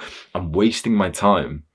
I don't care about like this digital nomad feeling of, working in the cafes and stuff. And so I left the trip early, moved back home and got straight onto like a great grind.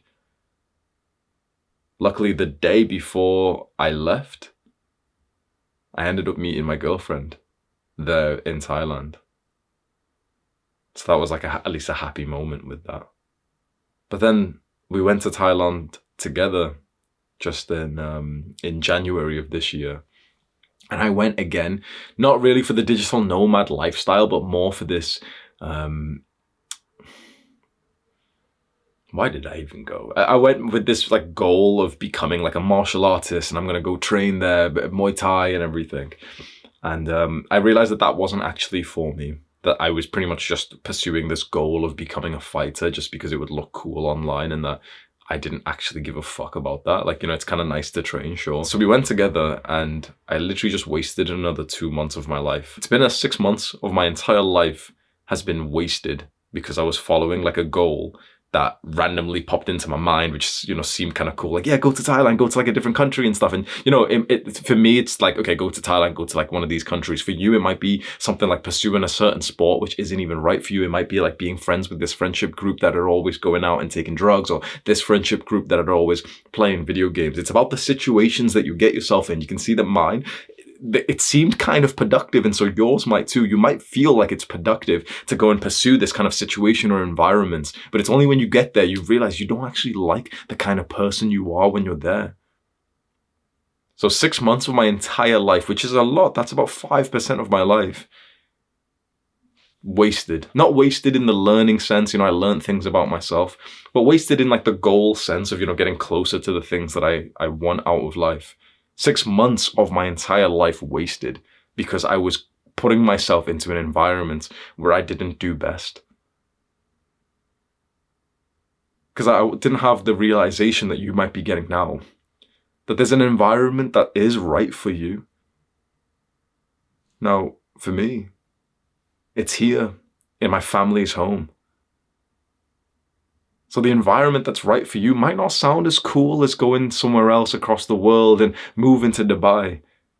Because mine doesn't. It doesn't sound very cool when I tell you, yep, I live at home with my family. And it almost sounds strange when, the normal, I mean, that's a side topic, but like it's strange to like live with your family when your business is doing very, very well and you can afford like a place by yourself. And, people find that it's strange in some ways. But this is where I'm doing best. This is where I am I act like the man that I want to act. This is where the environment has set me up for success in the areas that I care about. So why change that? Why change that for the perceptions of other people? So I ask you, if there's situations and environments that you keep getting into where you don't act like you want to, where your traits are worse or poorer or weaker, where your personality is much more reserved, maybe insecure, then why keep putting yourself back into those situations? You need to find your hot triggers, the things that trigger you into letting go of the willpower, and start to consider the kind of environment that you could set up for that. And so your actionable step for this part of the video is to just journal this question, maybe for a few minutes. Maybe if you want, you can write it as a comment below the video, and then that will help the YouTube algorithm as well. And just answer this question: what could be my hot triggers? How could I set up an environment where those hot triggers don't bother me? Step 6, high-level desires. This is the part of the full guide which I think might save you decades of your life. I'm not exaggerating when I say that. Decades of your life saved, because high-level desires are something that no one's ever spoke to you about. We'll say the low-level desires are those things that we've been talking about so far. It's the porn, it's the video games, it's the sugar, the things that we all know are wrong for us. The high-level desires are the things that seemingly are productive and yet might still be wrong for us. Overworking, too much ambition. How different is the depressed millionaire who needs to keep working from the fat man who needs to keep eating? They both have this incessant desire for more, not good enough, unsatisfied, more. But the depressed millionaire we rank so highly these days, they're both as soulless as each other. They're both as depressed and unhappy and unhealthy as each other.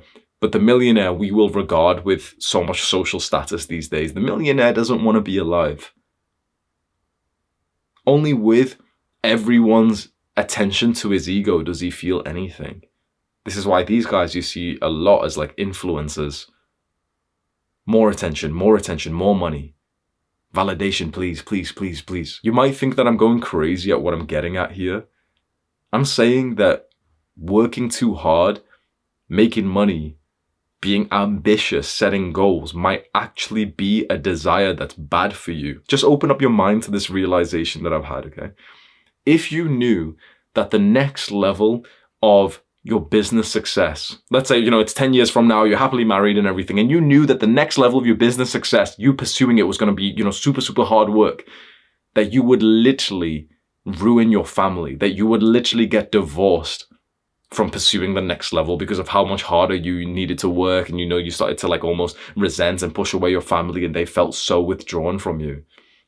If you knew that desiring more money was going to lead you to getting divorced and being unhappy, would you still do it?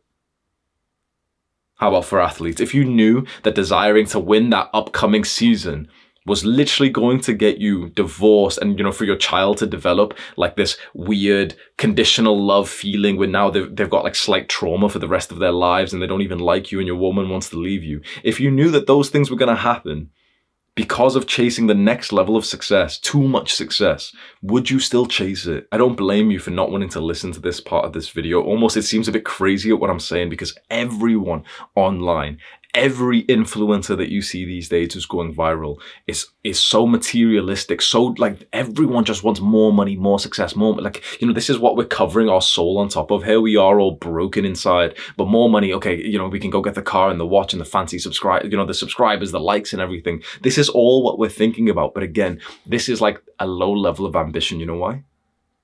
Because constantly desiring more success and more money, it's fucking normal. It's mediocre. Everyone wants this, right?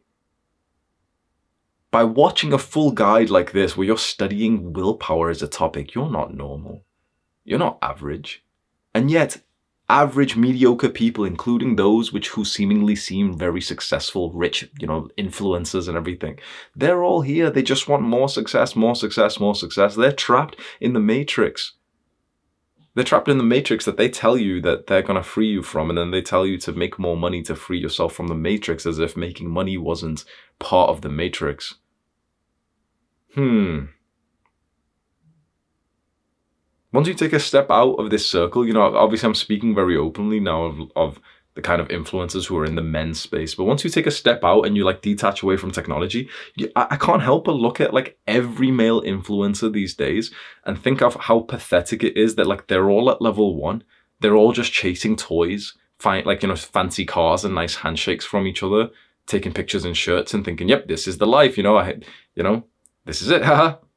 Just more materialistic success, as if that was going to change anything. Now, we need to integrate more of our soul and spirituality into our lives. Otherwise, we will live shallow, empty lives, because the pursuit for more success makes you weak. Greed constantly moves the goalpost. The goal used to be to make a comfortable living. Then it went to 5K a month. Then it went to 10K a month. Then it's at 100K a month, and it's still not enough. Now we need to get to 2 million subscribers and 3 and 4 and 5. When does it stop? When do you look inwards and realize that everything that you've been chasing isn't going to change anything, because all you can actually change with your life is in the internal? No one is less free than these businessmen who are on the hedonic treadmill, constantly needing more and more and more. They may speak about freedom. They may tell you that they are so free. They're not. They have to be in Dubai for 6 months a year, and they don't even like being there. So how are they free when they're literally in like a desert prison, which they're not allowed to leave? They're not as free as you think they are. Their lives aren't as good as they make you believe. It's only because they're trying to sell you their lifestyle, and they've got a nice course or program that you can buy to have the nice, like, oh, look at me, I've got money and status, I've got a shirt, and look, here's a picture of me and a girl, see? These men are not free. Now, this isn't to say that you shouldn't make money. That's not what I'm saying at all. I think you should work super hard. I think you should contribute a lot to the market and to help people, and naturally the market will pay you back for that, and you'll make a lot of money. But focusing on materialism, focusing on these like high level desires, needing to make more money, more validation, more success, that's weakness. The less you desire, the stronger you become. This book explains the way that we could live our lives.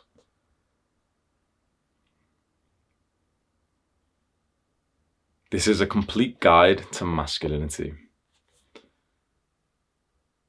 And inside of this book, you hear about the concept of purpose that often is spoke about a lot these days. A lot of influencers are talking about, purpose, purpose, purpose. If they're not spiritual, they don't understand what purpose is. Your purpose is your soul's reason for being on this earth. It is the core desire that you have. So imagine inside of you, deep inside of you, there is a core desire, something that you want to fulfill to be able to live like the most magical, best life possible.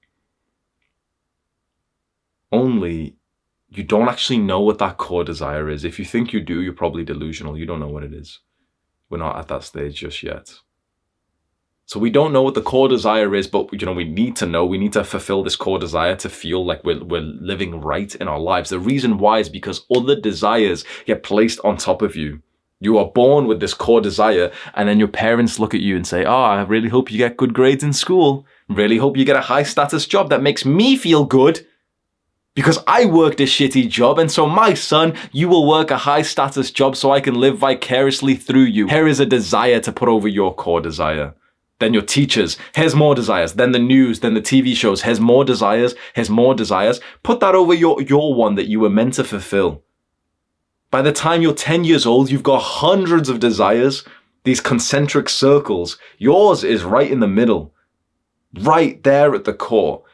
But there's hundreds that have been placed on top of you. Gotta act like this. Gotta be friends with this guy. Need that shirt. Need that like earphone thing that everyone else has got. High status. Parents want you to act like this. Need the grades. Oh, the movie. More desires, more desires, more desires. And then you wake up. Then you're like, yeah, like watching these guys on YouTube's really good. Watching the influencers. Okay, men's issues. Yeah. Yeah, I feel free now. And the people who you think are helping you right now, probably including me, all of these male influencers, they're putting more desires onto you.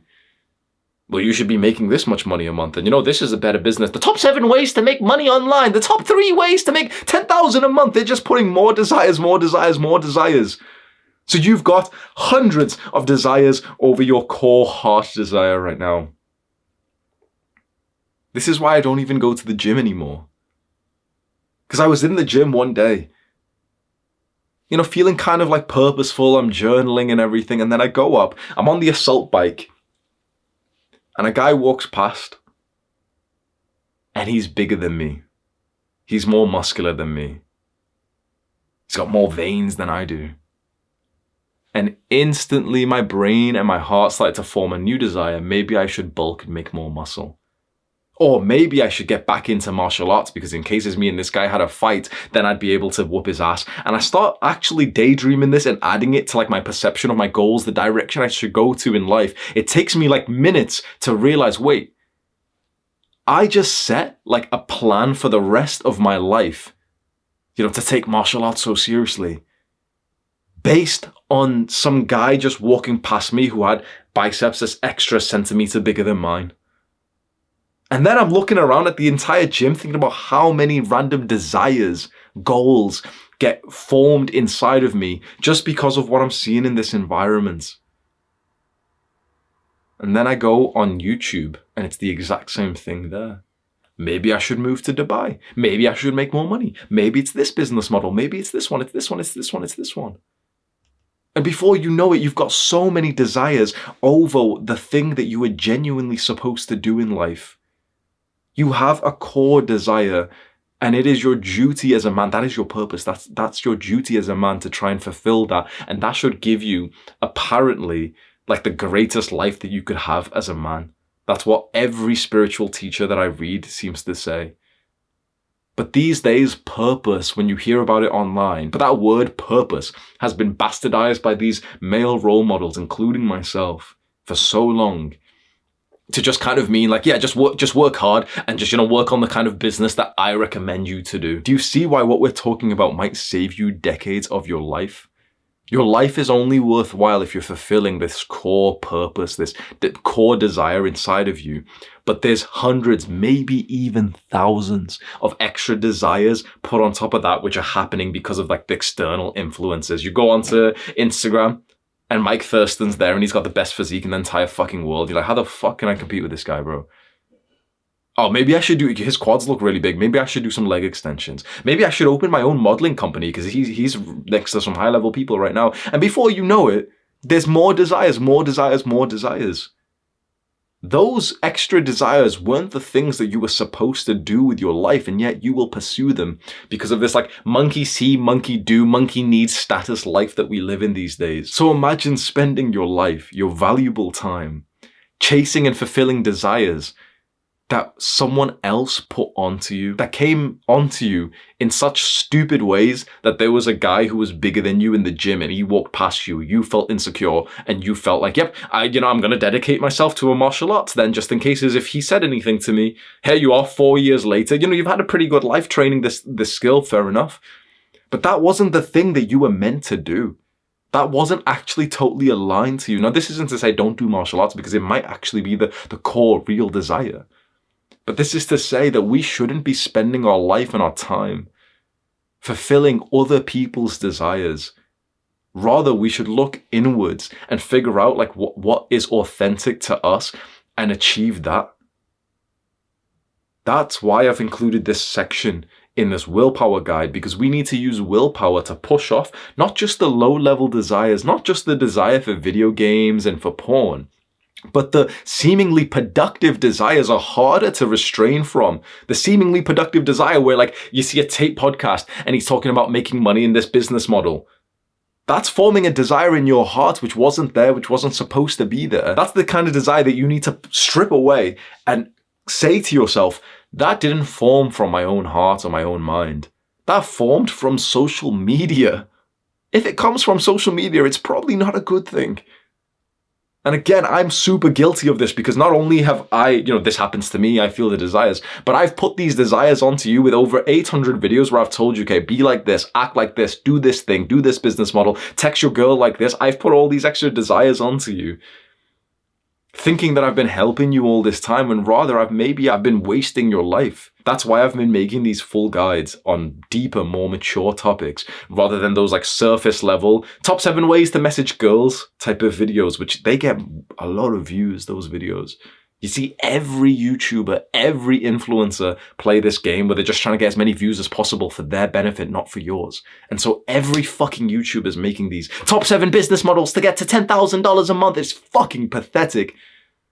Because those videos, they're making it for their own money. They don't give a fuck about you. Even when you're watching it with full intent, you're not learning anything real from these fucking videos. These listicles, these random little shallow videos. But worse than that, not even just wasting 20 minutes of your life, that's bad enough, but like worse than that is that this influencer's putting on desires onto you. You should live like this. You should be like this. You should do this. This is the business model. This is the way to act. When they don't know what your core desire is. Worst of all, you don't even know what your core desire is. Perhaps at this age, we should know like the trajectory ahead and actually think to ourselves, this is what I was genuinely born to do. But we can't do that because I think there's genuinely thousands of desires of like, things that we need, we crave, that the modern world has told us that it's needed. And so we want a nice watch. We want Hamza's like, the jumper looks good. Hamza, where did you get that little necklace from, Hamza? Oh, is that the Whoop? Did you use the Whoop or the Aura ring? And before you know it, here's another thing that you need to go and buy. Here's another thing, that's increasing your monthly expenses. Now you need to go spend your time, trading time for money, wasting parts of your life just to afford the expenses that you didn't actually need, but that you believe that you do. When really, you should be doing something so simple that would give you the greatest life quality that there is, which is pursuing your purpose. How do you find your core desire, like your purpose, the thing you should be doing? First of all, you need to limit input. You need to limit the things, all of this conditioning that's going inside of your brain and your heart. This means no TV. It means no useless garbage content. It means no more tape podcasts. It means no more top 7 ways to make money online type of videos. Perhaps it means not watching my videos, and certainly I would agree with you for most of the videos I've ever made. I hope that the new videos that I'm making would actually be the exception because they're teaching you more like skills and mindsets which you'd actually use for the core desire. For example, this video and the previous one, the Disciplineful Guide, they'll actually help you find your authentic self and to fulfill that authentic self. But I promise you, you know how strange this is? I'm a YouTuber. I don't watch any YouTube. I don't watch YouTube videos because it's garbage. In fact, you know what's so strange? For a lot of the people who watch my videos and who are coming here for self-improvements, their biggest lever of self-improvement would literally be to stop consuming content. Think about how crazy that is. My entire brand, my entire business is built on the thing that you're addicted to. I do believe that I've been able to have more of a positive impact on the world than a negative. Because I, as a YouTuber, don't even watch YouTube. I get all of my knowledge from books, from mentors, like teachers, and from some podcasts. Long, unedited podcasts. Andrew Huberman, Alex Hormozi, Chris Williamson, Ali Abdaal.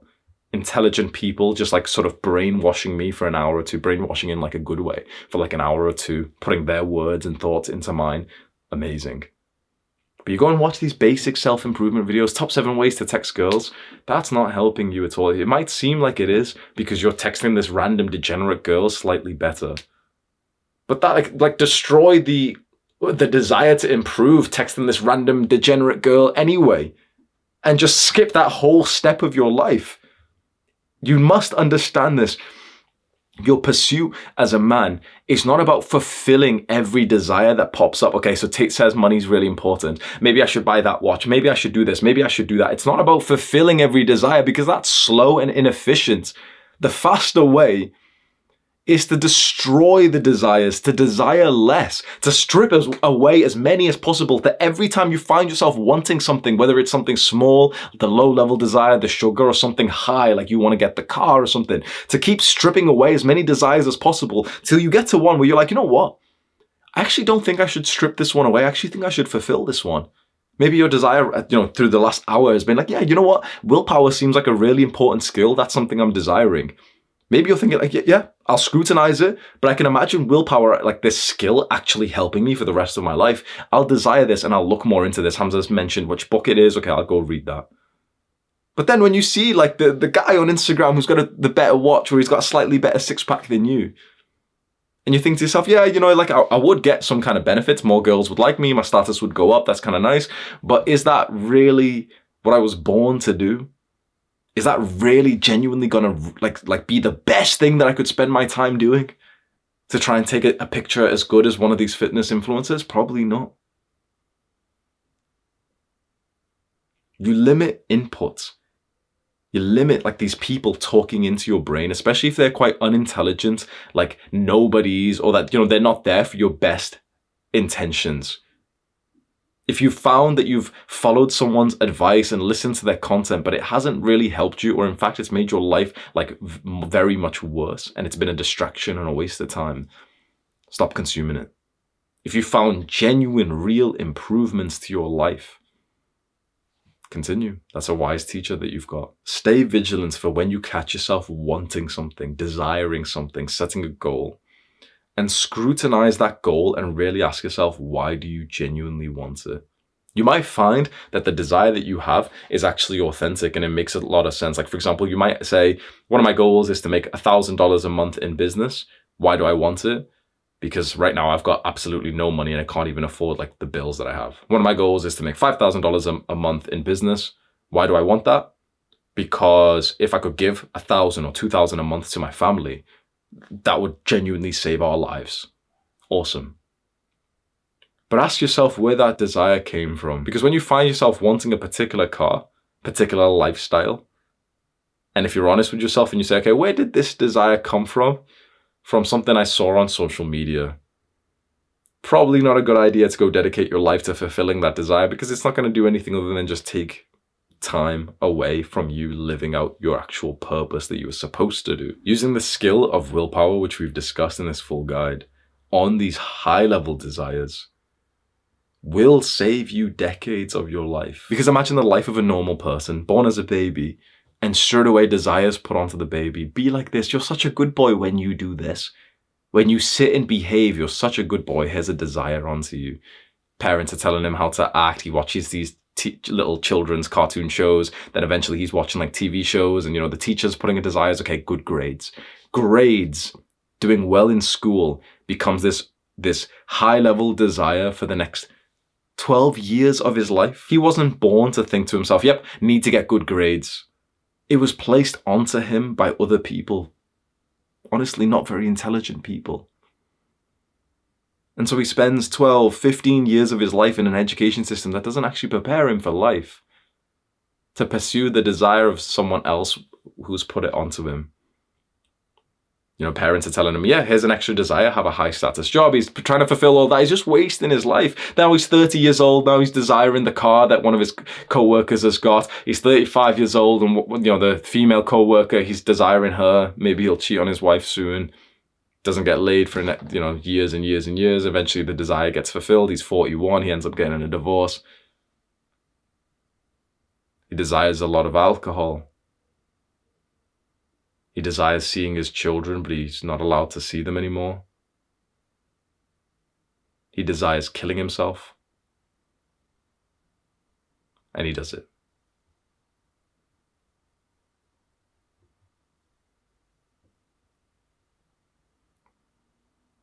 The things you desire will shape your life.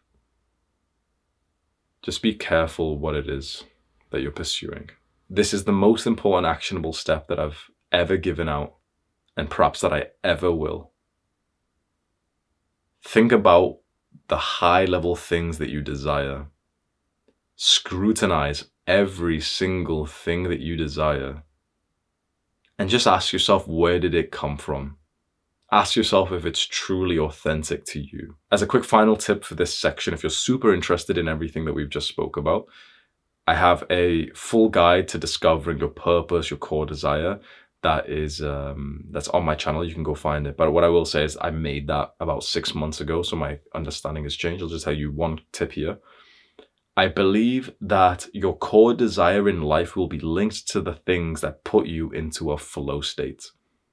By now, when you're watching this video, my flow state full guide will already be released. Flow state is kind of like this moment of intense focus when you're doing a specific task that for some reason puts you, not other people, but you, into this like super focused mode where you have no thoughts. For me, it's speaking. Every single time that I've done kind of like a speaking like task like this, I have no thoughts in my mind, and it's inherently like pleasurable to be here. I believe that your core desire in life is probably related to the thing that gets you into a flow state. And so that's something you can consider. My flow state full guide, you can go and watch that. You can discover what things put you into a flow state and how to be more likely to achieve this flow state and produce your best work and discover yourself. One last point about this section of higher level desires. I am not saying that you shouldn't desire things like money or work or success or accomplishments, but rather those things, like let's say the money, the validation, the YouTube subscribers, these things should be a nice reward when you're actually desiring the right thing. When you desire the wrong thing, which is like, Instagram validation, YouTube subscribers, even money, you're off center. You're not living out your life as you're supposed to. But for example, if you desire the right thing, which could be contributing to humanity. For me, for example, think about it. Like my right thing is like, I love to speak. This feels totally right for me. This is like a core desire to just speak out and explain things in my mind. And the result of that has been incredible levels of money, of wealth, of status, of validation. So that's awesome. Maybe that's the better way that we pursue our work and our goals. We set the goal for actually the task that we desire so much. And the rewards that come along with it is just extra bonuses. This way, you're pursuing the thing that you should pursue, and you're super happy to get any level of reward as an extra, rather than the immature people who are pursuing just the reward and they don't even like the task that they are doing, and they don't even realize that the reward they're desiring was put onto them. It wasn't even an authentic desire anyway. Money isn't a bad thing. But if you're trading your life and your purpose, if you're sacrificing your purpose for it, of course it is. And I think this is where, unfortunately, most young men, including like the influencers, the leaders of young men, I think they're in this state where they're literally sacrificing purpose for money and validation and status. And I think hordes of young men are looking up at that, thinking that that's the right way to live. Start with purpose. Start with your why. Start with your core desire. And then enjoy any level of success that comes along with that. Because when you are chasing your purpose and you're working super hard on this core desire, let's say the core desire could be for you martial arts, Muay Thai or something, and you really get really good at it, well, then you're going to make some money and validation from it. Core desire for me was speaking, and I just did that in a high leverage format of YouTube videos. And so it made a fuck ton of money extra. But I wouldn't be happy with this subscribers and money if I wasn't fulfilling my core desire. If I was sacrificing my purpose, I'd be depressed. This, in my opinion, is the higher level of ambition. Every other person is there just thinking, yep, I just want to, just make the money. And, oh yeah, be on your purpose, guys. They're saying the word, but they don't understand it. Make money, money's super important. Sure. But we're more ambitious than these people that you see online, even though they seem ambitious. We're up here. Let's fulfill our purpose, our core desire, but let's also get the external material success with it. I'm not sacrificing my purpose for money like most people are doing these days. I want both. Start with purpose. Start with your real core desire. The way you find that is by limiting input. Stare at your wall. Turn everything off and stare at your wall. I'm actually speaking literally when I say that. Turn everything off and stare at your wall. Perhaps you won't do this practice for the next 6 months when I keep mentioning it. Perhaps you'll do it today, maybe after watching this video. If you spend some time staring at your wall with no distractions and you limit inputs, you will begin to discover who you are, and you'll realize that your views and values are starting to differentiate away from the influencers that you've been watching every single day. That's a good thing. Step 7, a quick 30% boost in willpower. I found this experiment so interesting, so I wanted to share it with you. Imagine participants are put into a brain scanner. Normal people are asked to think about their future self, and their brain lights up as if they're thinking about a stranger. People on self-improvement, people who have got good willpower, are putting the same brain scanner in their ass to think about their future selves, and the part of their brain that lit up shows that they're actually thinking about themselves. People who aren't on self-improvement can't even comprehend that their future self is them.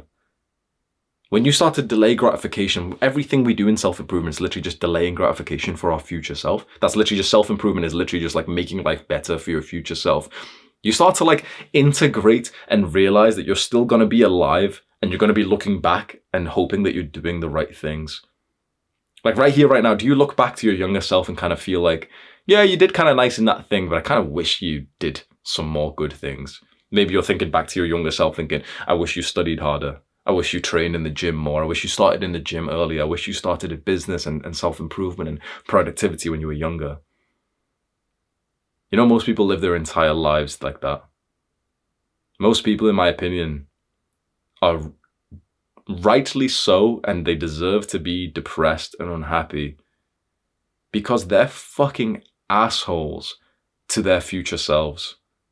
Most people are literally cruel to their future selves.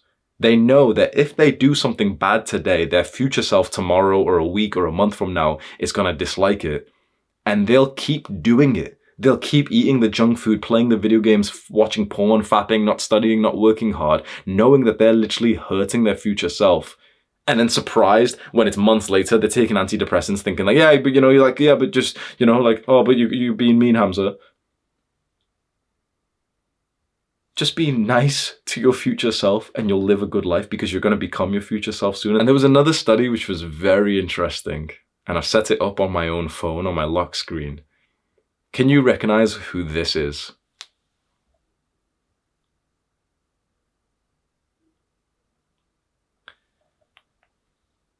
This is future me. This is me when I'm old.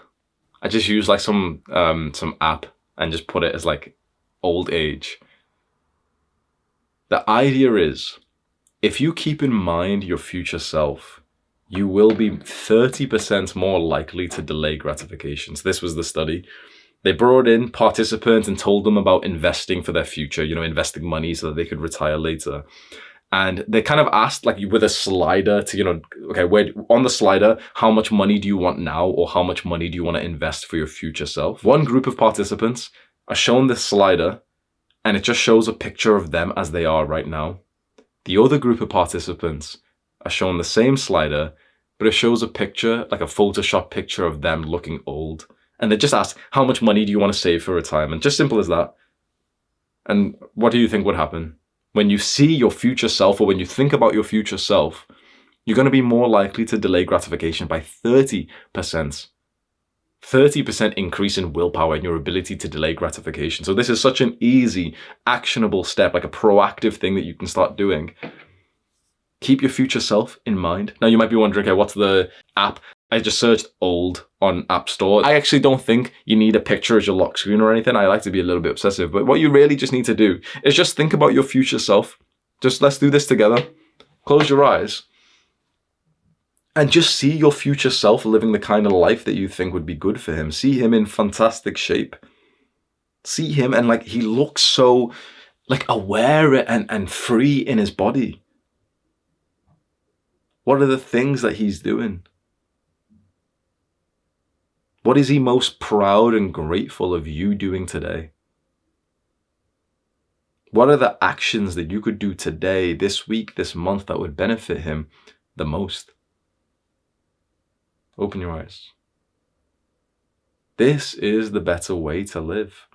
It's to keep your future self in mind and to constantly make their life better. Most people do the exact opposite. They overindulge in pleasure and little happiness feeling, warm feelings today. They eat the cookie, the junk food, they watch the porn, they take the drugs, they go out, they stay up late and everything to try and maximize happiness and pleasure today. But then before they know it, they become their future selves, looking back at them thinking like, why didn't you just like go to bed on time? Now I'm waking up sleep deprived. It's hard not to like yourself when you've been dedicating your actions for your future self and then you become your future self, you're far more likely to become a man of character, of good virtues and values and morals if you think about your future self rather than today's greed. So this is your actionable step, which you can actually do every day. Think about your future self in any way that you want. You can visualize him. You can even do like coaching or journaling with your future self, and have a name for him, Wise Grandpa Hamza. And it's like you write one sentence each. Alex Hormozi says he does this. You write one sentence as you're asking like your future self for advice, and you can just reply back as if you are him. Just pretend you are, and just like you'll probably be more wise giving yourself advice if you put yourself in that frame. You can go online and just search for like an old picture editor, like middle-aged women on Facebook love to do like this type of stuff where they'll use like little photo editors and they'll be like, whoa, look, here's you with red hair and stuff. So that's why I'm not gonna like say, yeah, you absolutely need to do that. I'm certain, I know that this is a side point. I know for a fact that like 25% of the viewers have literally just gotten distracted and now they're trying out like apps and different apps and stuff. The point is, you don't need to go and get the perfect app or anything or the perfect picture. Just keeping in mind your future self is gonna help you. And especially for important decisions, if you can just ask yourself, what would wise grandpa me suggest that I do? What advice would he give to me? And just like, try to give yourself advice from that frame.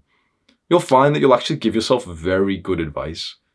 When you're making decisions, even micro ones, like whether you should, maybe I'll skip the workout today. Just look at your future self, just think about him and think, what would make his life better? Align your activities, your decisions, your relationships to that, because this is just a proactive way to think long term. Step 8, willpower fatigue.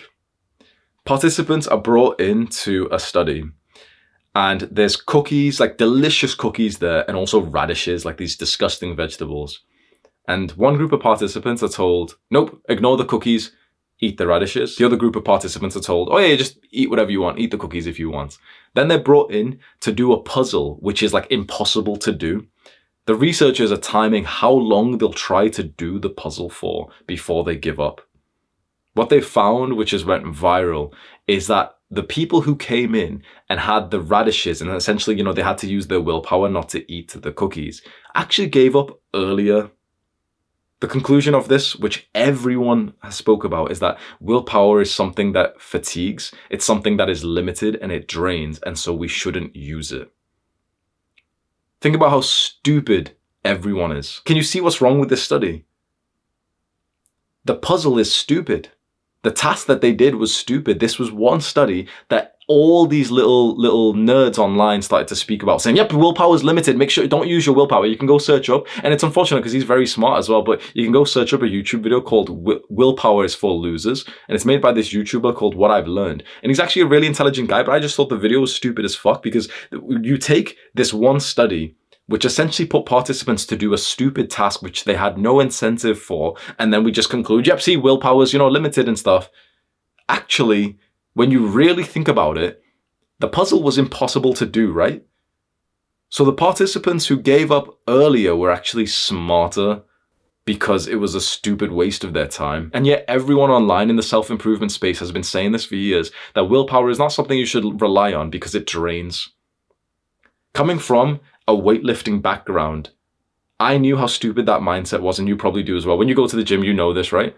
People are saying, oh, but if you use willpower, it drains.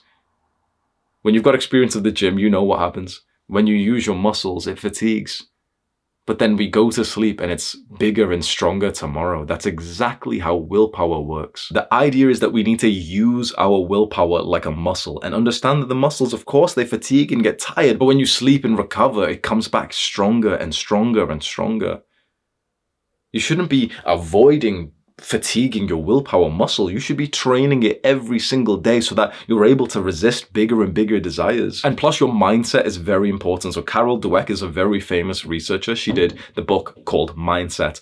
And this study had the exact same findings as another study on stress, which is essentially like whatever your mindset of something is, that is what will happen. People who believed that willpower was a skill, like a muscle that they wanted to level up and it was good for them to use, actually got consistently better at using willpower. People who believed that willpower was something that they shouldn't use and that it was something that drained their energy got more and more tired when they used it. So it's why not just delude yourself into having the more empowering mindset and think to yourself, yep, willpower is a muscle, just like muscles are in the gym. And, I'll go train it, I'll do some sets today, and then I'll come home, I'll rest, and it'll be bigger and better tomorrow. In this mindset study, those students who believed that willpower was a skill that they could level up and it was kind of like a muscle, they performed better at the end of year exams than the students who didn't want to use their willpower because they were scared of draining it. And so we have one final question to ask. When do you reward yourself? You've been super dedicated on your diet, you've been resisting the desire of the sugar, of the junk food, you've not been watching porn, you've not been playing video games. When do you enjoy yourself? When do you have the reward? When do you take time off? What do you think I'm going to say to this? Do I seem like a pussy who's going to tell you the same thing as everyone else? Like, yo, go have your cheat day, bro. Yeah, you deserved it. Because I just want you to have the same mindset as me. Cheat days, rewarding yourself, is actually a punishment. The thing that you think is rewarding yourself, which you know that everyone else would think, oh yeah, I'm just going to reward myself. It's a punishment. When you really think about it, eating sugar is a punishment. It's not a treat. It's not a reward. It's a punishment. Playing video games for an hour and worsening your mental health is a punishment. We need to destroy this idea that the bad habit equals reward. And we need to just stop coping and just say to ourselves, the bad habit is a punishment. It's something we do when we don't like ourselves. Why do we need to take time off doing things that are good for us? We don't know. Certainly, for example, we're doing so many sets in the gym, so we're going to take a rest day. Sure, but that's not a bad thing to do. But to eat something that is literally poisonous for us, how far are you willing to go? Should we reward ourselves with some porn then? Alcohol? Sugar? Poison? How far are you willing to go? Because everyone who's watching this will understand, well, we're not going to reward ourselves with porn. Then why the fuck would you reward yourself with sugar or with video games or with little snackies? If you wouldn't reward yourself with some porn, imagine saying that, bro, imagine saying that. Go comment that below my video. Imagine you've never seen someone comment that because of how absurd it would be. I've been working so hard. I've been doing so well on NoFap. So yeah, I've scheduled in a nice fapathon on, I have a fapathon on Sundays, the rest days, haha. It would seem absurd, right? Having a cheat day from NoFap. Obviously, we understand that you might still mess up, that you're not perfect at being on the good habits. Of course, you might mess up, but to delude yourself into thinking it's good for you. Remember how fucked our lives have been because of porn and masturbation, and like those researchers, teachers, whatever it was, tried to convince us that porn and masturbation were actually good for you because it'll lower your risk of prostate cancer or some bullshit. It's the same thing. And the worst part is, I don't even expect you to believe me when I say this because of how many fitness influencers these days will disagree with this and say oh, but cheat days are healthy, haha. You gotta have some sugar. That's the most disappointed I've ever been in my own mother. One day when I was telling her about improving her diet, and I did say to her, you have a sugary treat every single day at 2 p.m. It's kind of like her routine. And I said, it's probably not good. Sugar's not good for you. And she looked at me as if I was stupid, and she went, in Urdu, but translated to English, she went, oh, but you've got to eat some sugar. No, you just have to.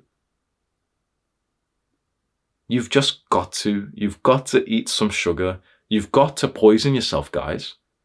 Oh, 10 minutes of fapping. You've got to watch a little bit of dungeon porn. Why do we have a belief in our minds that those things are rewards? Because when you think about it, a reward is something that should be good for you, right? So the reward is the workout. The reward is the clean diet. The reward is the good habits that you're doing. It is the meditation, the journaling, the cold showers. That is the reward. Those are gifts that you're giving to yourself, to your future self. Reframe this mindset that these good habits are the good things. We still have beliefs inside of our mind from normal people, from normal life before we got onto self-improvement that are deluding us to think that these habits are like the hard, bad things that we're doing and that, you've got to reward yourself. You've got to have some time off. Certainly you can have some time off. You don't want to just be like working 10 hours straight. Certainly you're going to go look at some sun and go out for a walk. And you're not going to exercise for 4 hours every single day. Of course, you're going to have rest breaks, but to specifically do something that you know is bad for you, why do we need to add that into our schedule at all? Why don't we? This is the mindset I have, which I just want to leave you with. Why don't you just start to see those bad habits as self-harm? The porn, the video games, the junk food, that's how I see them. I think that almost everyone self-harms to a certain level. When there's the extreme level, people are literally like suicidal and they're doing crazy things. And to a moderate level, they're literally like hurting themselves physically, mentally. But to the mild level where billions of people are at, they're playing video games. They're eating sugar, watching porn. How is that not self-harm when we know it's bad for us? It's just like a mild form and it's not as like brutal and gory as like other forms of it. It's all self-harm. So let's rephrase the question, because this is a question I'm asked. Hamza, but when do we get to self-harm, Hamza? Once a week? Can I self-harm once a week, Hamza? See how stupid it sounds now? You don't need to. You should view those bad habits when they do happen. You should view that as like, fuck, my mental health was so bad that, and I disliked myself so much today that I just self-harmed with video games, with porn, because that's not good for you, right? Like that's like literally harm for your future self. But you shouldn't be thinking like, oh yeah, let's, Saturday the 26th, let's schedule some self-harm in there. Okay, 2 hours, there we go. Or maybe I'll do some self-harm with my friends actually. Yeah, 9 p.m. till 3 a.m. we'll go out. We'll all self-harm together in the club. There's going to be a really nice party. We'll go self-harm there. How stupid does that sound? If something's going to harm yourself, if it's going to hurt you, if it's going to sacrifice your future self's happiness and health, don't schedule it in. We need to stop believing that those things need to stay in our lives, that we've got to do a little bit. Don't be like my mother, bro. She's a beautiful, awesome, amazing woman. But like, don't have that mindset from her. But you've got to self-harm a little bit. You've got to eat some sugar. You've got to watch some porn. You've got to take some crack, right? So last and final actionable step, destroy the idea that the bad habits are the reward, and just start to update your belief system and just think to yourself, yeah, I'm not a average person. The good habits are the reward. I have gave a 5-part series. It's 5 hours long. I gave it live in Adonis School, and they've got access to all the recordings there, plus along with all the other like teachings that I've done. Adonis School is the top link in the description. It's where I go every single day to teach these concepts, which I'm personally learning far before I make them for this like full guide. It's where you go into my live calls and you get to ask me like personal questions, ask for advice. Then we've got multiple teachers. We've got a masculinity teacher who specializes in testosterone. We've got a sleep coach. We've got a purpose coach so you can figure out your core desire in life. We even have a Buddhist monk who teaches meditation and dopamine detoxing and also how to restrain. Buddhism's a lot about restraining your desires. It's such an incredible place to be. And I have like full confidence, like telling you that I really think that if you can afford it, it is somewhere that I would highly recommend. Scroll down to the description of this video right now and go click that top link to go check out Adonis School. Just do me one tiny favor for making this full guide. Just spread positive word of mouth about it. When you speak to someone who needs this topic, this education, just literally say it to them. Oh, you should watch Hamza's Willpower full guide. When you're in the comments of like some random YouTube video and someone's commented this, or you're on a Discord server, just mention it when you think it's relevant. You should go watch Hamza's Willpower full guide, Hamza's Discipline full guide. I would love if there was like these mentions all around the internet for these kinds of videos, because I really do think like this kind of video, this guide, will start to take over the internet compared to the mundane, basic, top 7 ways to make money online, just, the shitty videos that don't help anyone. And if you want to see that transformation on YouTube, if you want to see creators make more like step-by-step full guides, which are pretty much like paid courses, but for free, then share it round so the YouTuber gets like more positive feedback and that more people get to learn from it. That's such an awesome way that you can just sort of help me personally. You can go and watch this video too. Do the hard work, especially when you don't feel like it. Mwah!